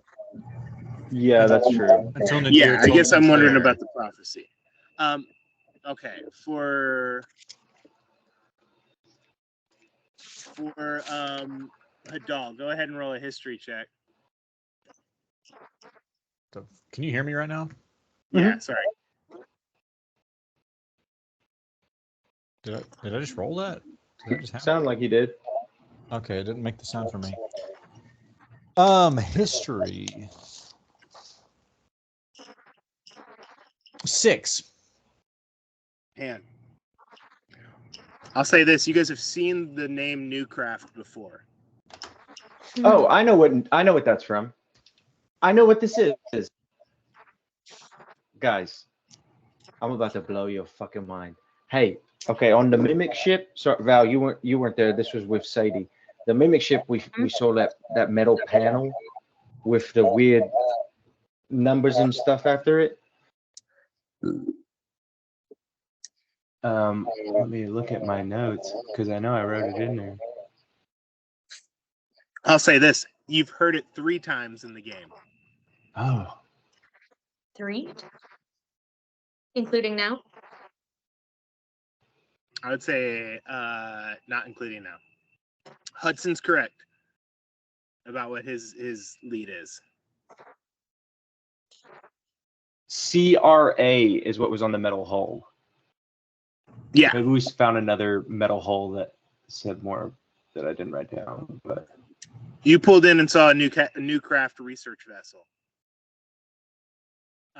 in Cobus, and that kind of reminded you of the CRA. It was the submarine. In the Mimic ship, you saw that sheet of metal from a piece that it was eating. And that was the same. You guys, like, in Cobus now, you've seen new craft research vessels parked on the sides, like in other dock areas. And the letters are the same kind of font on their CRA and the word craft. Interesting. But, okay, if you guys don't remember it, then I guess you guys truly did roll a 6 and a 1 on history checks. And that's why we're recording these YouTube videos. Wow. Okay. Sorry to interrupt you guys. Where are we doing now? What time is it? I would say that it is probably 2 o'clock in the afternoon. A lot of time left in the day. Do we have enough? You think we're geared up, Hadal? We got enough stuff? For what? Which? I mean, for either the bank thing or the other thing with, I know absolutely nothing about either thing, so it's really impossible to say, but I don't know what else to get. I mean, we could get all kinds of things. We could, like he suggested, get like janitor's uniforms and whatnot. I just really have no idea. Did you see any janitors at the bank? No, but somebody probably cleans it. And if you're talking about the university thing, also, you know that It may be the same guys. Y'all can also hear this echo. Yes. Yeah, it's coming It through drives Jacob. me absolutely insane, but I don't know what to do about it. I've tried this. Is it I've tried me? I don't know. It's Jake. Does it do it now? Nope. No, it does not No, do it's it now. Jacob. Holy Lord. Haha. But why? Why does it? It's your voice coming through his speaker, and I don't know. You're somewhere echoey But he's outside. in the great echoey outdoors. That's where the trains live. Are you asking? Is it better? Yeah. I don't hear myself echoing now. Yeah. Okay, I just put it up on my lap. So Oh, weird. I don't know why that would make a I had difference. you on a chair, but I guess I'll keep you in my lap. Travis was listening to us shop this whole time. Okay, I bye. asked him if he wanted to be in, and he said he didn't want to. I didn't try to force it, but I was hoping he would be a ficus in the corner of whatever building you were in at the moment. All good. Maybe next time. We just got to get him excited enough to want to play. Yeah. Okay. I say we take care of the bank first because I think it's more important. We don't need our arcane engine. It would be helpful to have, but we don't absolutely need it. I guess, of course, we don't need whatever's in the bank vault either, but, well, I'm certainly curious. What if in the bank vault is those runic gate, you know? That would be rather coincidental. A whole mess of them, you know? Yeah, then that'd be That great. fit in any size box. Or what if while we're robbing those runic things from the university, we find whatever also is in the vault? I mean, I guess it's really who knows what could happen. I still say we do the bank first. Yeah, it's magical. I think that's less likely. Or instead of either of those things, we go fight. We go find a fighting pit. We fight in it. Well, go ahead, Val. If you're interested, I know of a few. Oh, well, that's handy. See, we got the tour guide. She's a local. Oh, not necessarily. I am definitely interested, but I think that we should probably take care of some business first. I think the captain would certainly prefer that. Well, what other business we got? So I did the Lono thing. That's happening tomorrow. So not much more we can do there. We went shopping. We went shopping. We got paid. We've been waiting on that. I think that was it. We're getting the boat fixed. That's a thing. That's the next thing. We got to fix the boat for sure. Yeah, the boat and the bank. So which one? It doesn't matter to me. Which one would you like to do first? How about this? Oh, good. Would I have? I overheard you talking about robbing the bank. Yeah. It's not robbing the bank. I've just been talking. It's not robbing. It's just a safety deposit box we got off a sunken ship. It's not. Technically, we're not. It's like salvage. That's right. It's really more of a lost and found situation. We have the key. But we need to look like the lady who, I guess, went down with the ship, if you know what I'm saying. And how are you planning on doing that? I've got a potion if we need it. Right. We potion into the lady, go open the box, get what's in the box. Simple as that. In and out. You got it from a sunken ship, but you know what the owner looks like. Well, it was a we sank the ID or ship. something. Yeah, we sank the ship, and the owner There was also cannibals. There was cannibals. Yeah, no, he's right. No, you don't have to explain yourself. It's fine. Also, we kind of are a little bit. We're a little bit pirates. It's sometimes. I'm not a pirate. These guys are pirates. I'm not a pirate. Under the hood, you're either some kind of joyriding lords or some correct pirates. So. I like joyriding lords though. That sounds quite nice. That's pretty much the only other time I see engines like that on this island. Tourists coming through with more money than they know what to do with. It's a shame. I agree. It is a shame. Okay, I say that we do the university business first because it seems like it's a little bit more, outside of town. Maybe if, things go sideways, we'll have a little less heat on our backs than, if things go sideways with the bank. So maybe we'll take care of that first. That makes sense to me. That makes sense to me. Yeah. Because that is, I mean, we need that before we need the bank open, before we need to see what's in the box. Sooner we get stuff, sooner I can get you guys mobile. That's right. And then you get paid. Very true. Very true. Well, if it's during the day, then if you're doing some sort of distraction with the dinosaurs, there's going to be tourists around. So the dinosaur distraction was contingent on us getting the trident of fish command, and I don't think we did. Didn't we? To do. I thought we did. Actually, I don't know if we did. Let me look at my. Didn't we throw out? Didn't we throw in on something else? Or do we? We threw it on the cell phones. Yes, that's right. I thought we had.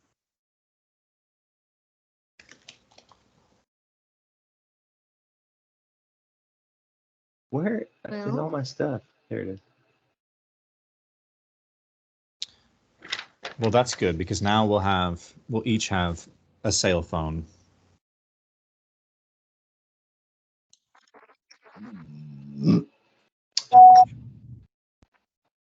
Well, you can still do some sort of distraction with the dinosaurs.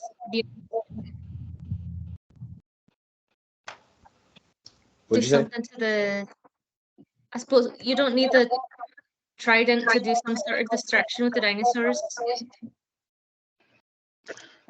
I don't know what we'll need. I've never been there, but maybe we could find another way to do a distraction that doesn't involve aquatic dinosaurs. I mean, I could potentially do. I would feel better about not being the one doing the stealing. I mean, but you'll still be kind of complicit. So I mean, it's not. I know, but I'm trying to help be like a team player here. I don't like it. I'm telling you, but. Well, then I appreciate your sacrifice. We'll go. Let's go. We'll figure it out. We'll fly by the seat of our pants, and if we need a distraction, one of us will make it somehow. And if I win, okay, here's the deal. Solemn oath, solemn vow.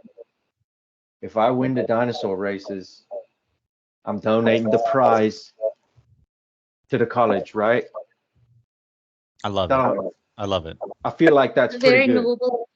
Very noble. You can think of borrowing these things as like a scholarship. It's resources. A secret scholarship.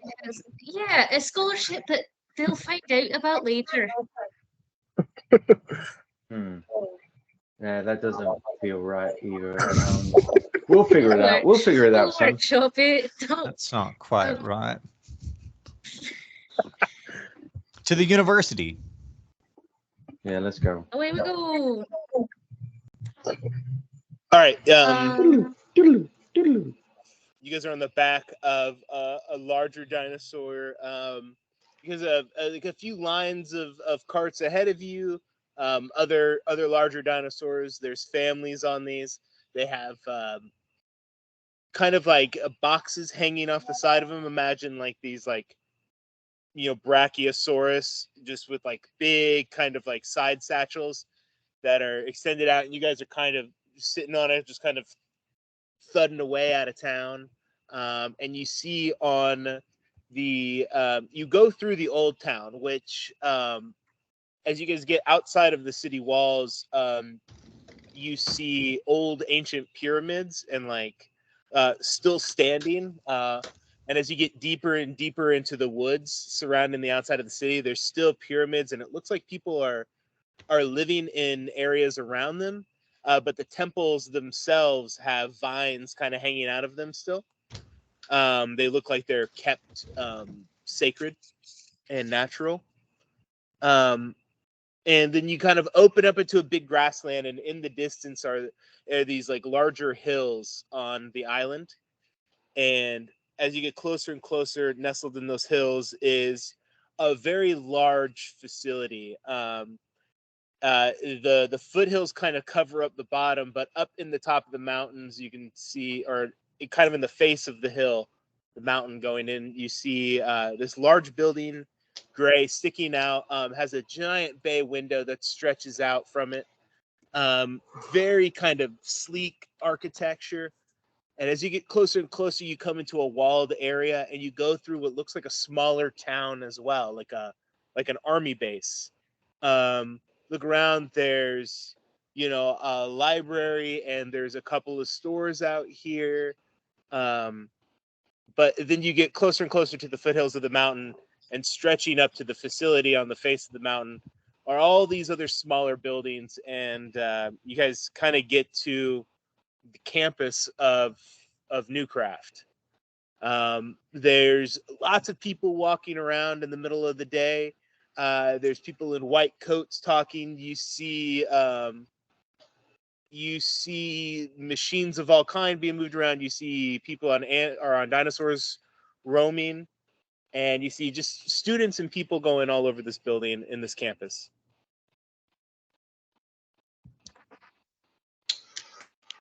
Before we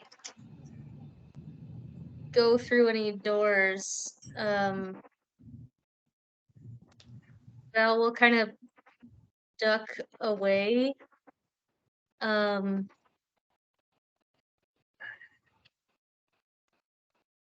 right, there's a bit of a complication.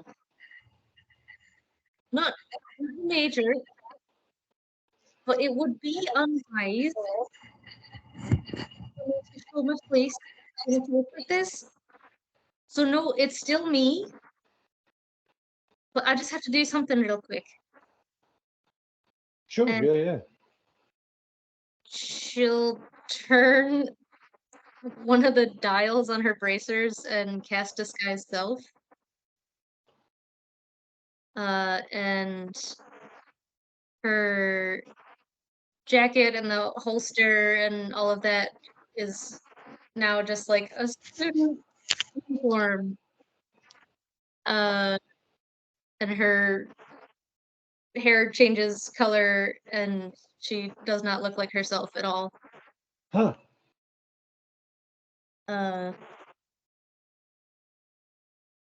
Right, welcome to campus. So the workshop's down this way?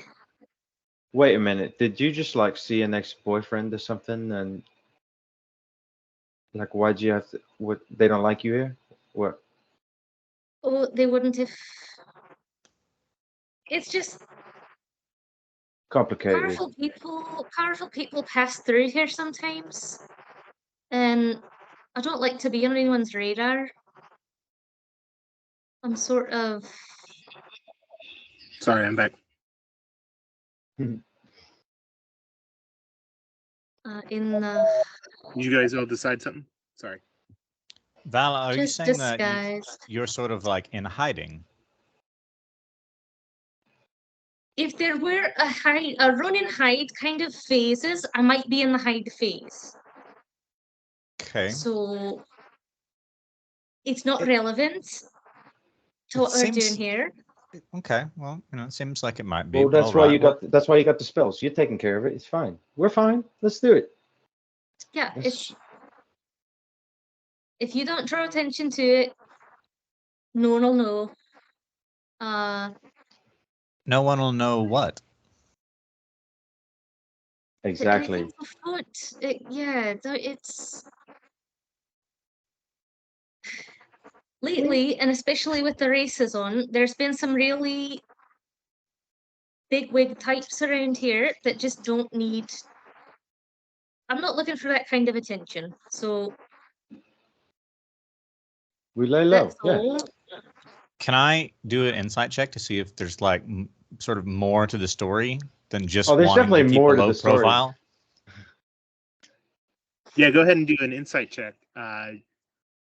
This is against Val's deception, or maybe a contest. Ooh. Yeah. Or persuasion. 18. Oh, that's pretty good. Uh, Showdown. a 13. Yeah, definitely hiding. I'll say with an 18, the type of coat that she wears, you know it to be a naval coat. Mm-hmm. That's what my insight told me. For the royal, for like the king's, like the kingdom. Uh-huh. You specifically noticed that her clothing changed also. There's no longer kingdom shit. It's okay. Whatever other shit. Yeah. Yeah, she took it off, and you realize that what she's talking about is probably, I don't know, some bigwigs. What, I don't want to give anything away. I guess Val, you tell them what they, maybe give them a little secret. Maybe what is he?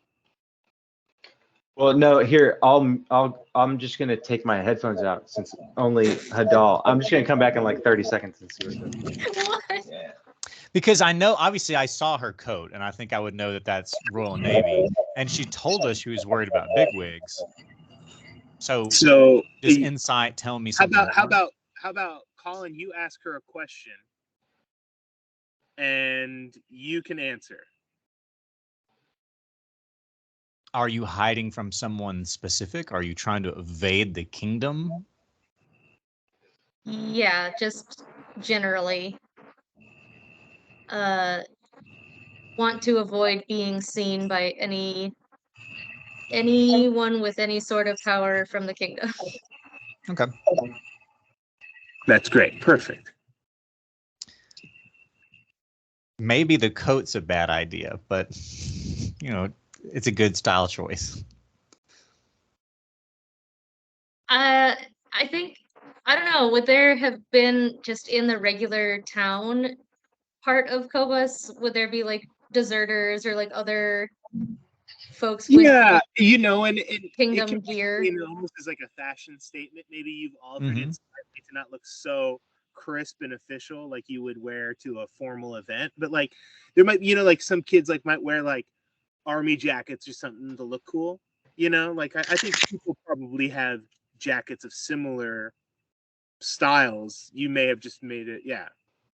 Yeah, and obviously having the coat doesn't necessarily mean that you like are an active member of the Kingdom Navy. But I'll say that coat. would, yeah.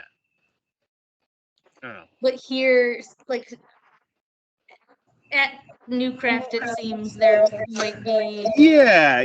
Just I mean, more it's not a place you really want to draw. I mean, people don't really. Yeah. I guess there's probably a lot more eyes there than there are in other parts of the city. The city's easy to hide in. Out here, there's less people. It's not as crowded as the city, and so like you see people, you know, pretty frequently. You see big people come through here, so. Val, do you know in which part of Newcastle we could find these items we're looking for, the runic gaskets or whatever they are? Ring valves, your gaskets were fine, which again is a miracle. But yeah, I've got a pretty good idea. Behind the shop, they've got sort of supplies and a restricted area of materials. I've not gone in unaccompanied. I think I might need a certain access, but I can get us up until that point. What kind of access? Only professors have gone in there that I've seen. Would it got like a key? It's locked up, or like? Yeah, a key, identification. If it's not too late, could you disguise yourself to look like one of those professors? It's not just a facial recognition kind of thing. It's a physical identification. Plus, a professor, you may have students coming up and wanting to talk to you about class. And Jacob, you're muted. He's practicing Jacob, guard. is he? Yeah. Well, we could. You yeah, know we it to could be go. more of a key, like it's an ID for sure. Like the individuals have them, but you know it to be more, of a key than an ID. So it doesn't really have a facial component to it. Arcane key fob. Yeah.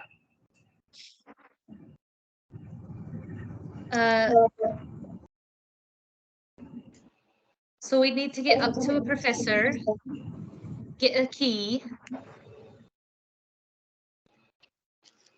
make sure no one else is watching the door, and slip right in and get the parts, and then do it all in reverse. Mm-hmm.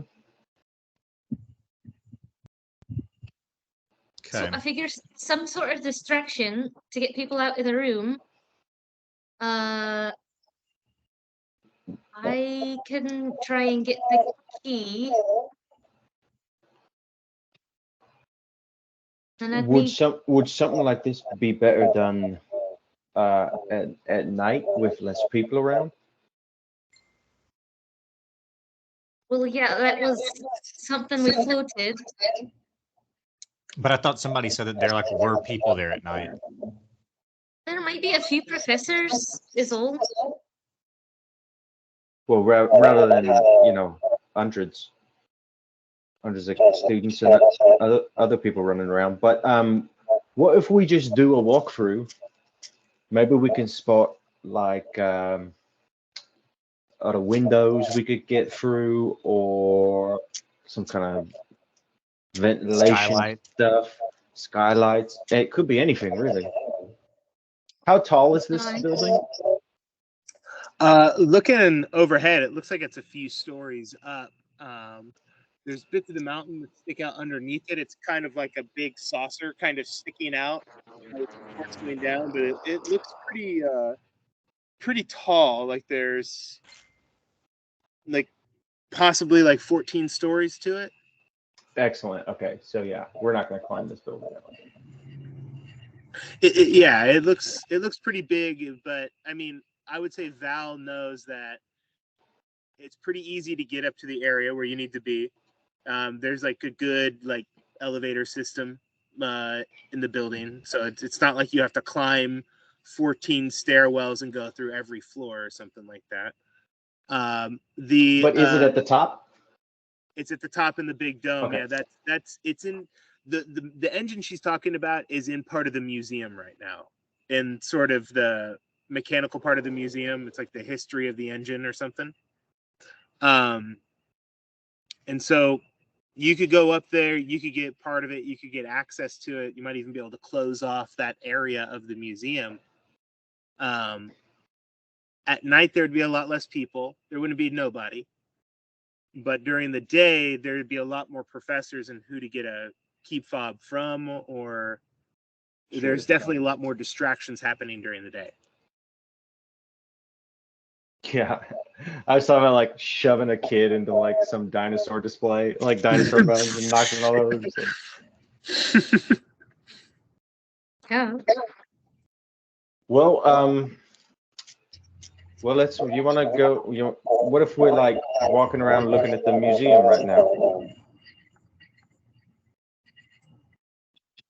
We're just looking around, checking out the exhibits. Do you want to try and do this thing now, or?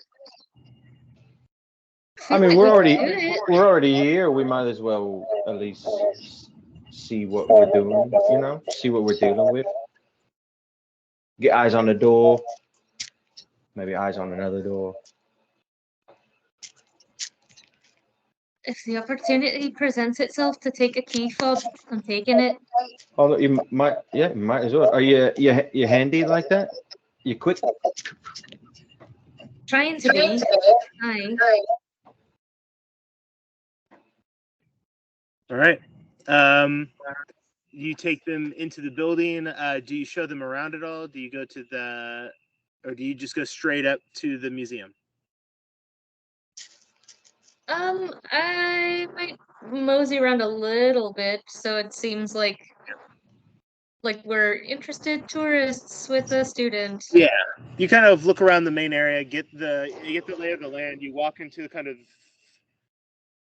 underneath this this disc that hangs out of the face of the mountain. Going down is a long tube. There's exposed rock on the side, but at the bottom of that tube is kind of the main greeting area of the campus. It's inside. It has a bunch of different hallways that lead off of it, and there's a large kind of like multi-box elevator system that goes up this tube. These platforms are kind of going up, and along the way inside these tubes are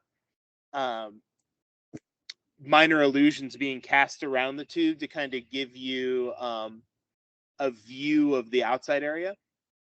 And they kind of narrate kind of the history of Cobus as you go up. It's kind of like the start of the tour is what leads you up and kind of gets you akin to, or it kind of lays out the area above it. So as you're going up, you look out, you notice it talks about dinosaurs once native to Cobus were reintroduced around 30 years ago using special gene technology.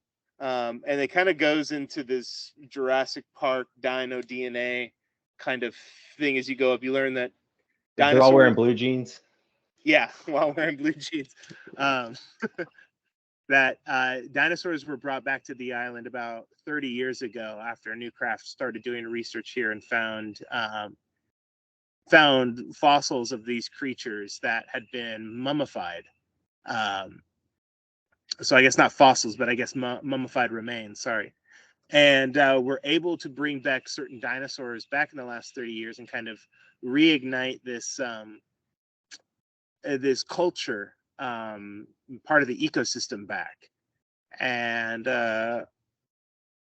so they also like started giving back to the community and like providing educational opportunities and jobs to the people in town, and fund private explorations around the world. And you get up into the main area and it's like, welcome to Newcraft, and the doors open up and inside is you see a giant skeleton of a T-Rex, and but other around areas are dinosaur showcases off into a valley next to the mountain. Looking out, you see a large tank with aquatic creatures swimming around in it. There's a bunch of different areas out here, and you guys got to go off into the mechanized area. You notice that guards kind of patrol, but right now they're kind of like tour guides. They're telling people where the bathrooms are, and they're kind of just walking around. Hey, don't touch the bones. You see large groups of tourists. Some of them have guides that have kind of like a flat hat, but like one side's kind of pinned up like Crocodile Dundee style, and they're wearing like all khaki. And they're talking kind of intensely about things, explaining it to groups of people. So there's big groups, there's private groups, and then there's you guys. What do you guys want to do while you're in here?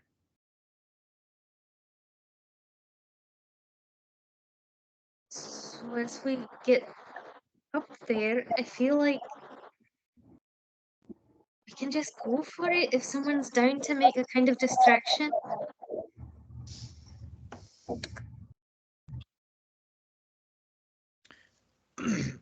Muted. Hey, I would love to make a distraction.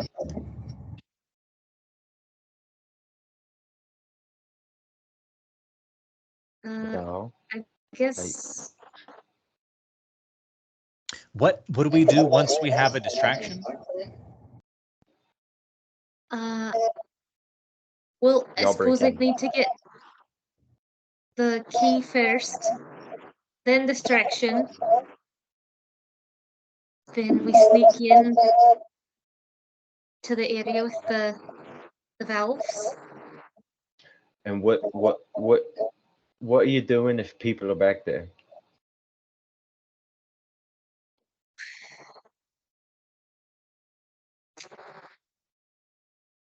Act like you belong.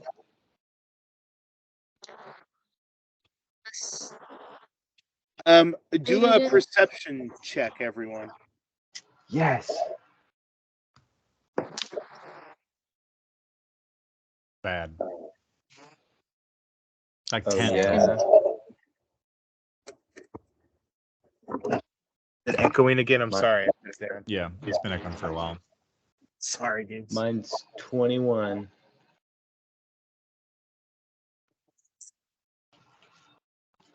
All right. Doesn't You see people dressed up kind of in like lab coats and everything. You see the professors going behind some of the glass panels, blocking off some of the exhibits, and kind of working in glassed off areas. So you can see like kind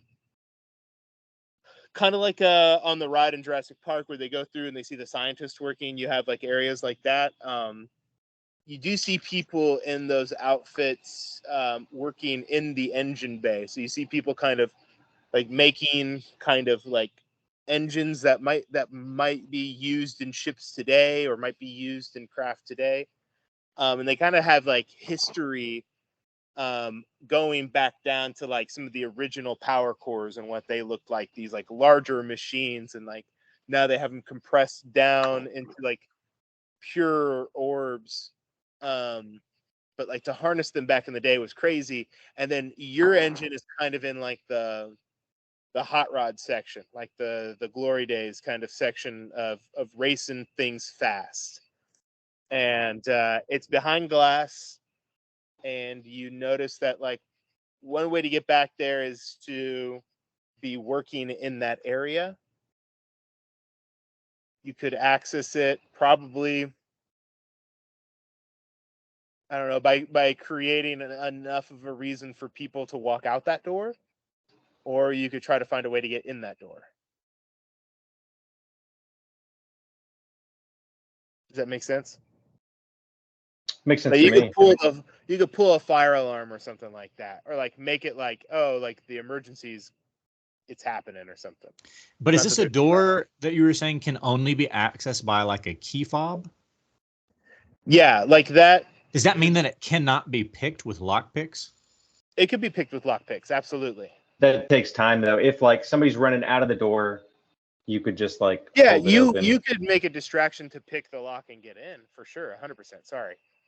And then once we're in, can we like walk out of it without having to like repick it?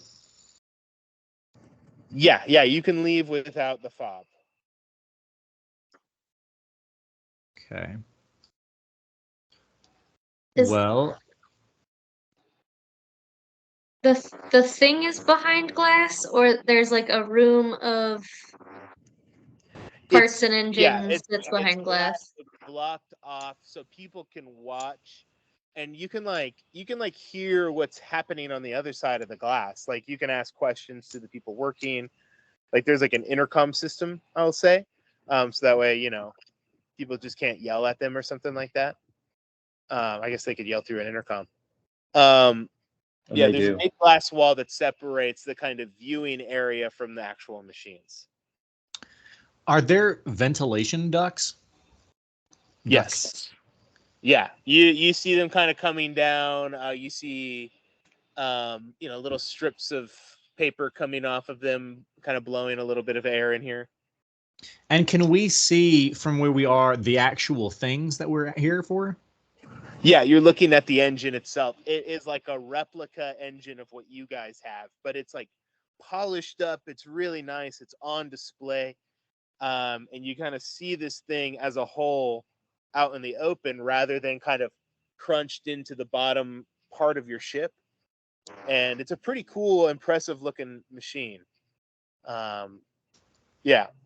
And it's right there kind of in the middle of a display of a bunch of other ones not being worked on by people in coats.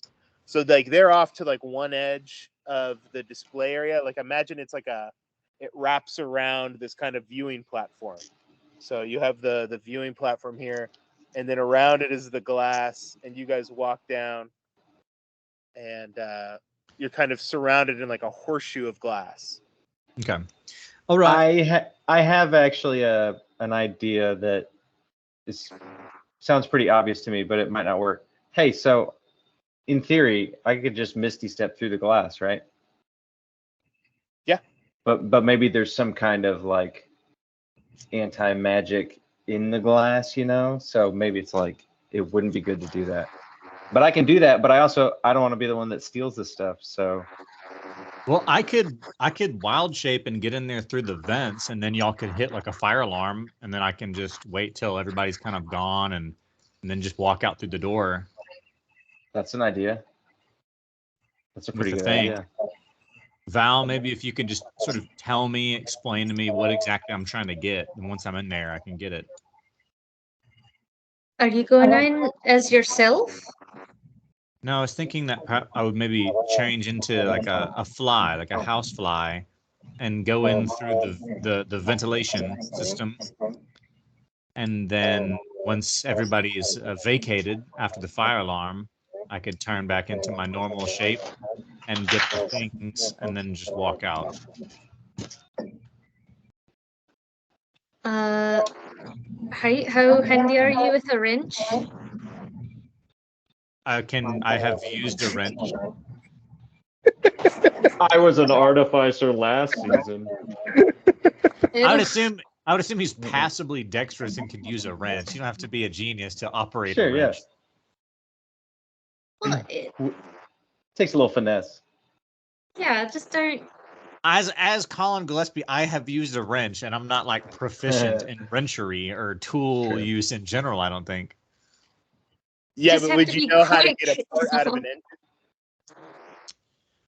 I'm just trying to come up with a way to do what we need to do. Yeah, That's really all I've got. If you say that I can't do it, then we'll know. But I don't. No, I think. But it would need a check and communication with Val at the same time. Like she'd have to walk you through it, and you'd have to make multiple checks.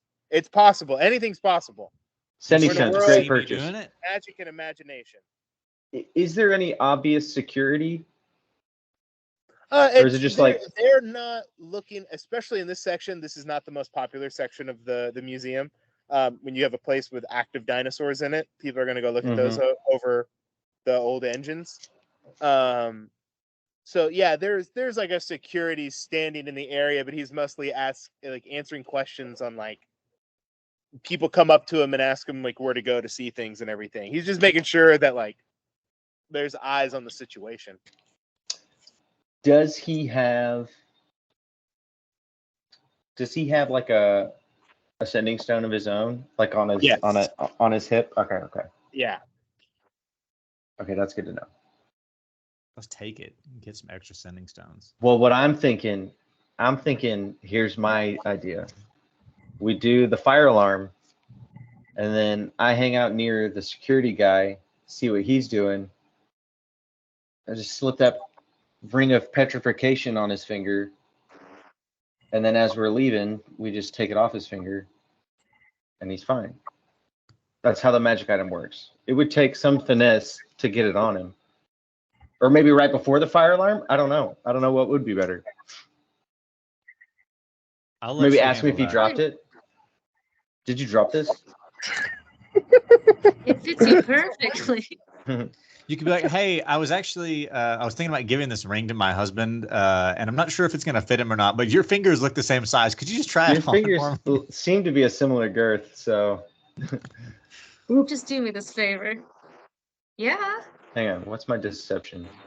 If he's the only guy. Deception's good. No, my persuasion's way better than deception. Once everybody's running out of the room, then we don't need to pick any locks. It's just like room is. Somebody catch the door, before it shuts as everybody's leaving. Yeah, so maybe somebody pulls the alarm and somebody stands by whatever that or nearby that door. And maybe you just hold open the door as everybody goes out, and you're just like, "Come on, no, get out of here, yeah, get out of here!" exactly. And then the last person walks out, and then you just go inside. And then slip right inside. Yeah. All right. That could work. And then the backup is Hadal as a fly. Sure. Okay. So if I'm tottering by the door, is there literally a fire alarm? Can I find a hidden place where I can wild shape into a fly? Yeah, absolutely. You kind of walk off into the bathroom area.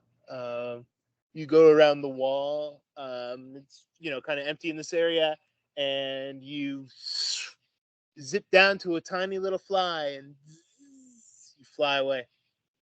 You going up to the air duct? Yeah. Okay. Air blows out as a fly. Your strength is not incredible. Give me a strength check with the fly's strength to get through this AC unit. Hold on. I don't even know if there is a fly. Dun, dun, dun, dun, dun. I don't know what I'm gonna say that they probably have like a negative strength thing. Yeah, we'll say it's pretty low. Go Yeah, ahead then and I'll just roll probably. disadvantage. Go do a straight roll disadvantage. Well, I mean, it's gonna be I got 8 if I'm not removing anything. Okay. It takes a while. It takes like 5 minutes of you flying to get into the duct. Okay. Okay. You start navigating the ducts. Go ahead and make a survival check. Good God. All right. I don't have. I'm gonna. It's a straight 8. I don't know what my mods for wisdom are with the fly. Okay. It takes another 10 minutes for you to find the ducks. You start to fly around them. They go off into different areas. You're trying to use your fly. You're trying to use your own memory of kind of how to navigate, but there's multiple duct systems and they don't just like follow the floor plan like perfectly. Of course. So yeah, it takes you have how long is your B shape or your wild shape? I don't know. I don't know. Look that up. While I'm you're looking it up. at it, you make it to the room. You fly in. You see the people working, and you're up on the ceiling looking down, and you see in the distance the engine. It's at this time that Val and Sinclair are standing around. Yeah, what are you guys doing right now?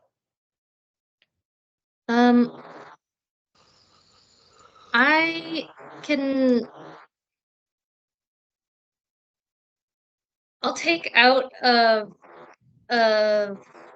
my pocket this brass sphere with a bunch of like rings and dials on it as well. I could send a little friend to go set off the alarm if you want to stay down here with me.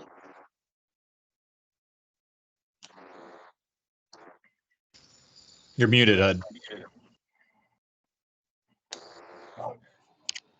I think I should hang out by the security guard just in case he causes some trouble. I think if he goes for the cell phone, slip the ring on him if you can, so I don't call for help. Yeah. Right. I will. Before you go away, as you turn around with in your hand, you hear a voice calling over to you. Marlo, I thought that it was you. How is my favorite student? I'll like shove Sinclair. I'll shove this Is it orb into his hand. It's like grapefruit size. A professor I'm small. I with just disappeared. big glasses and kind of floppy hair and a Fu Manchu mustache comes out. He looks like a mix between that and Colin's old photo. Respect. Hell yeah. A handsome son. Hey, I'm going to take this time to reset Skype because it's going to kick me off in about 5 minutes. Okay. Oh, yeah. Marlo, I wasn't sure it was you, and then I saw What do you call that invention again? Oh, Zenith. It's a working title. What are you doing Yeah, I just here? thought I'd stop in and I actually had a question for you. I stopped by to see you. I've been having some problems with Zenith, with the project. Oh. I can't get it. Having trouble transferring invisibility to it. You know, trying with the paradox we talked about. You know, I can't infuse it with the same level of tomes that I can channel myself. So I'm just having some problems with the illusion paradox in something so small. Wondered if you had any advice. Came all the way out here. Interesting. And I'm like shoving Sinclair away, like go. Who's your friend? Oh no, don't be shy. Hello. This is a wee friend I made at the docks today. I'm doing a bit of work on his boat, so Fantastic. Yeah. Professor Lindenberg. Pleasure to meet you. Me? Yeah, Sinclair. Hello, Sinclair. How do you do? Well, and he goes into an explanation about getting runic bindings aligned right, and if you don't do the proper calculations, like these things can be a bit finicky and a bit precise. And he goes into a long kind of explanation. He's taken up quite a bit of your time right now explaining things. Kill him. Sinclair, do a perception check. Good with that. Right. Oh my God, come on, tabs. Okay, +4. Wow, roll 20. Okay. Come on. Everything's so slow right now. Boom, 3, baby. Got a 7. Nice. Yeah, dude. Yeah. It's hard to kind of. He keeps trying to also teach you as well. So he's kind of engaging both of you in this moment, and kind of like, every time you like try to go away. Oh, you especially will like this part. And then he, even though you don't know anything about it. Of course.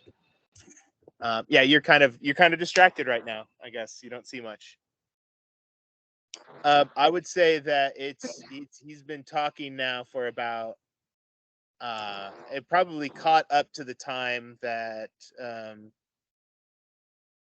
Hadal, you're in the middle of the room right now. What do you do? Can I use my cell phone? As a fly? Can magic items be used while in wild As a shape? fly? Absolutely not. I mean, this I don't know, this man. magic item though, I feel like it's kind of passive. All I want to do is be able to be like, "Woo, woo, woo, woo." You want to convey a buzz? Just lay on the glass on the other side of us. Yeah, because I need to sort of somehow indicate that I'm ready. But other than if I can't do that, then all I do is wait. Should we allow if you can communicate I don't think as the so. animal? If you're a horse, can you whinny into somebody's head? No. A fly, though, he's like a fly, 30 feet away. You're not going to hear even buzzing. Yeah, that's fine. Much less That's in a fine. big crowd of people. I agree that it does not make sense for me to be able to use magic items, even this one. So I just wait until the file goes off. Even though we just bought them, yeah. Did you figure out how long your wild shape is? Yes, 3 hours. 3 hours. Oh shit! There you go. I was thinking it was like 10 minutes or something. I thought it was an hour, so I started talking in minutes over here. Sweet. Yeah, I mean, these people, it's kind of like the end part of the day. They probably won't stop working for another 2 hours from now. The situation kind of remains the same. There's not really a time where they are all leaving. They all seem to be kind of working intently on this project. Although the project is visible for other people to watch, they are kind of, there is a group of people in here that are passing, are moving around in this space building an engine. It's like a shop on display. Can I interrupt the professor? I'll grab the sphere again. Like, that's a great point, Professor. I didn't even think about that theory. Definitely we'll try it, but I got this. I wanted to show you, really, it's just been malfunctioning all day. I'm trying to get it to blur, maybe, but when I open it, I'll like twist it open and it like the runes on the outside of it light up and it just like hovers in place. Mm-hmm. Is there, I want it, I have to command it to do things. It can't just, all it can do on its own is dodge.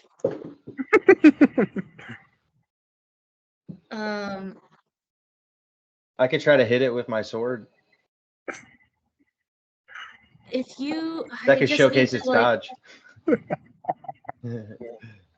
Yeah, I want it to like fly up and away and like fuck something. It's malfunctioning, Professor. See, I try to hit it with a sword and it just moves out of the way every time. I'll drop it. I'll fumble it and drop it, and like as I'm picking it up, I'll make a deception check, and a bad roll, bad drop. Hang on. Before you do that, you have the silent bell, if that helps at all. go around my.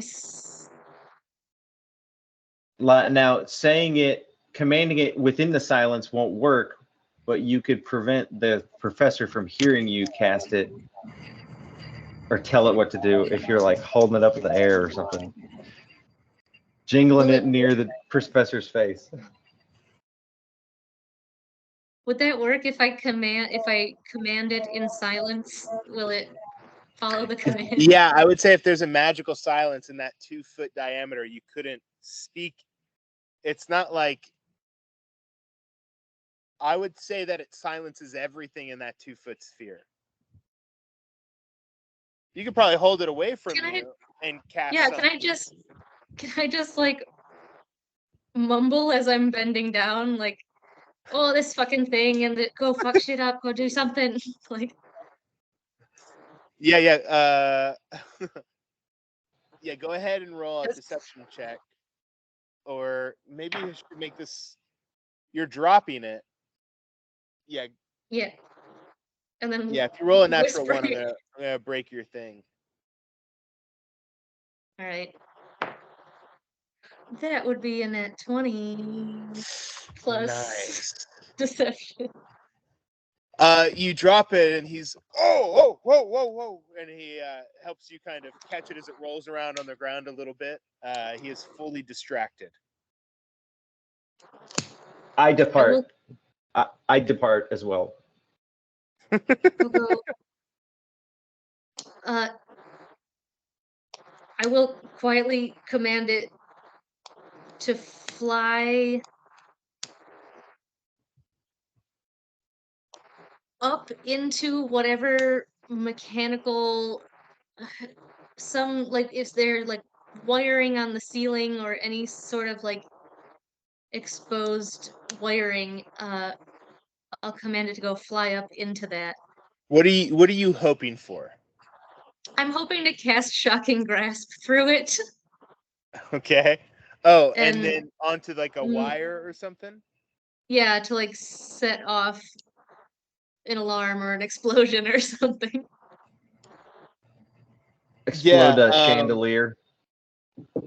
Yeah, I'll say that you guys are kind of, this is happening outside of the this is kind of happening near the wall, the entrance to the motor area, the hall of motors. And you do see kind of a or go ahead and do a perception check.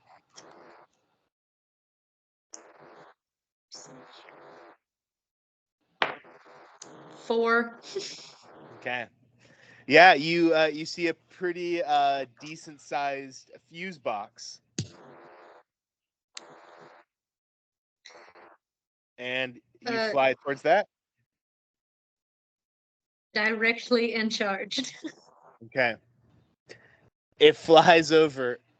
It hits this panel, and you hear the professor, "Oh no! Get it!" And he kind of is running over, and it shocks, and it hits this wall, and you see sparks burst out of the door, flies open to this electrical panel that's kind of up near the ceiling, and ooh, and you just hear a "Mwah, mwah, mwah," and water starts to spray down from the ceiling, and you hear screams across the hall, and you look over, and the dinosaur cages start to open Excellent. Oh, I didn't mean to. I really. Oh my gosh. The lights start to flicker and dim, and emergency lights turn on, which makes this hall like dimly lit. And it seems like the power has gone out, and you start to hear people trying to yell, screams of just shock as the lights go out. You hear the roars of animals. You hear rangers around trying to get people situated. You see security guards with sticks with light cast on them, beaming around in the area, and madness ensues. Excellent. I love it.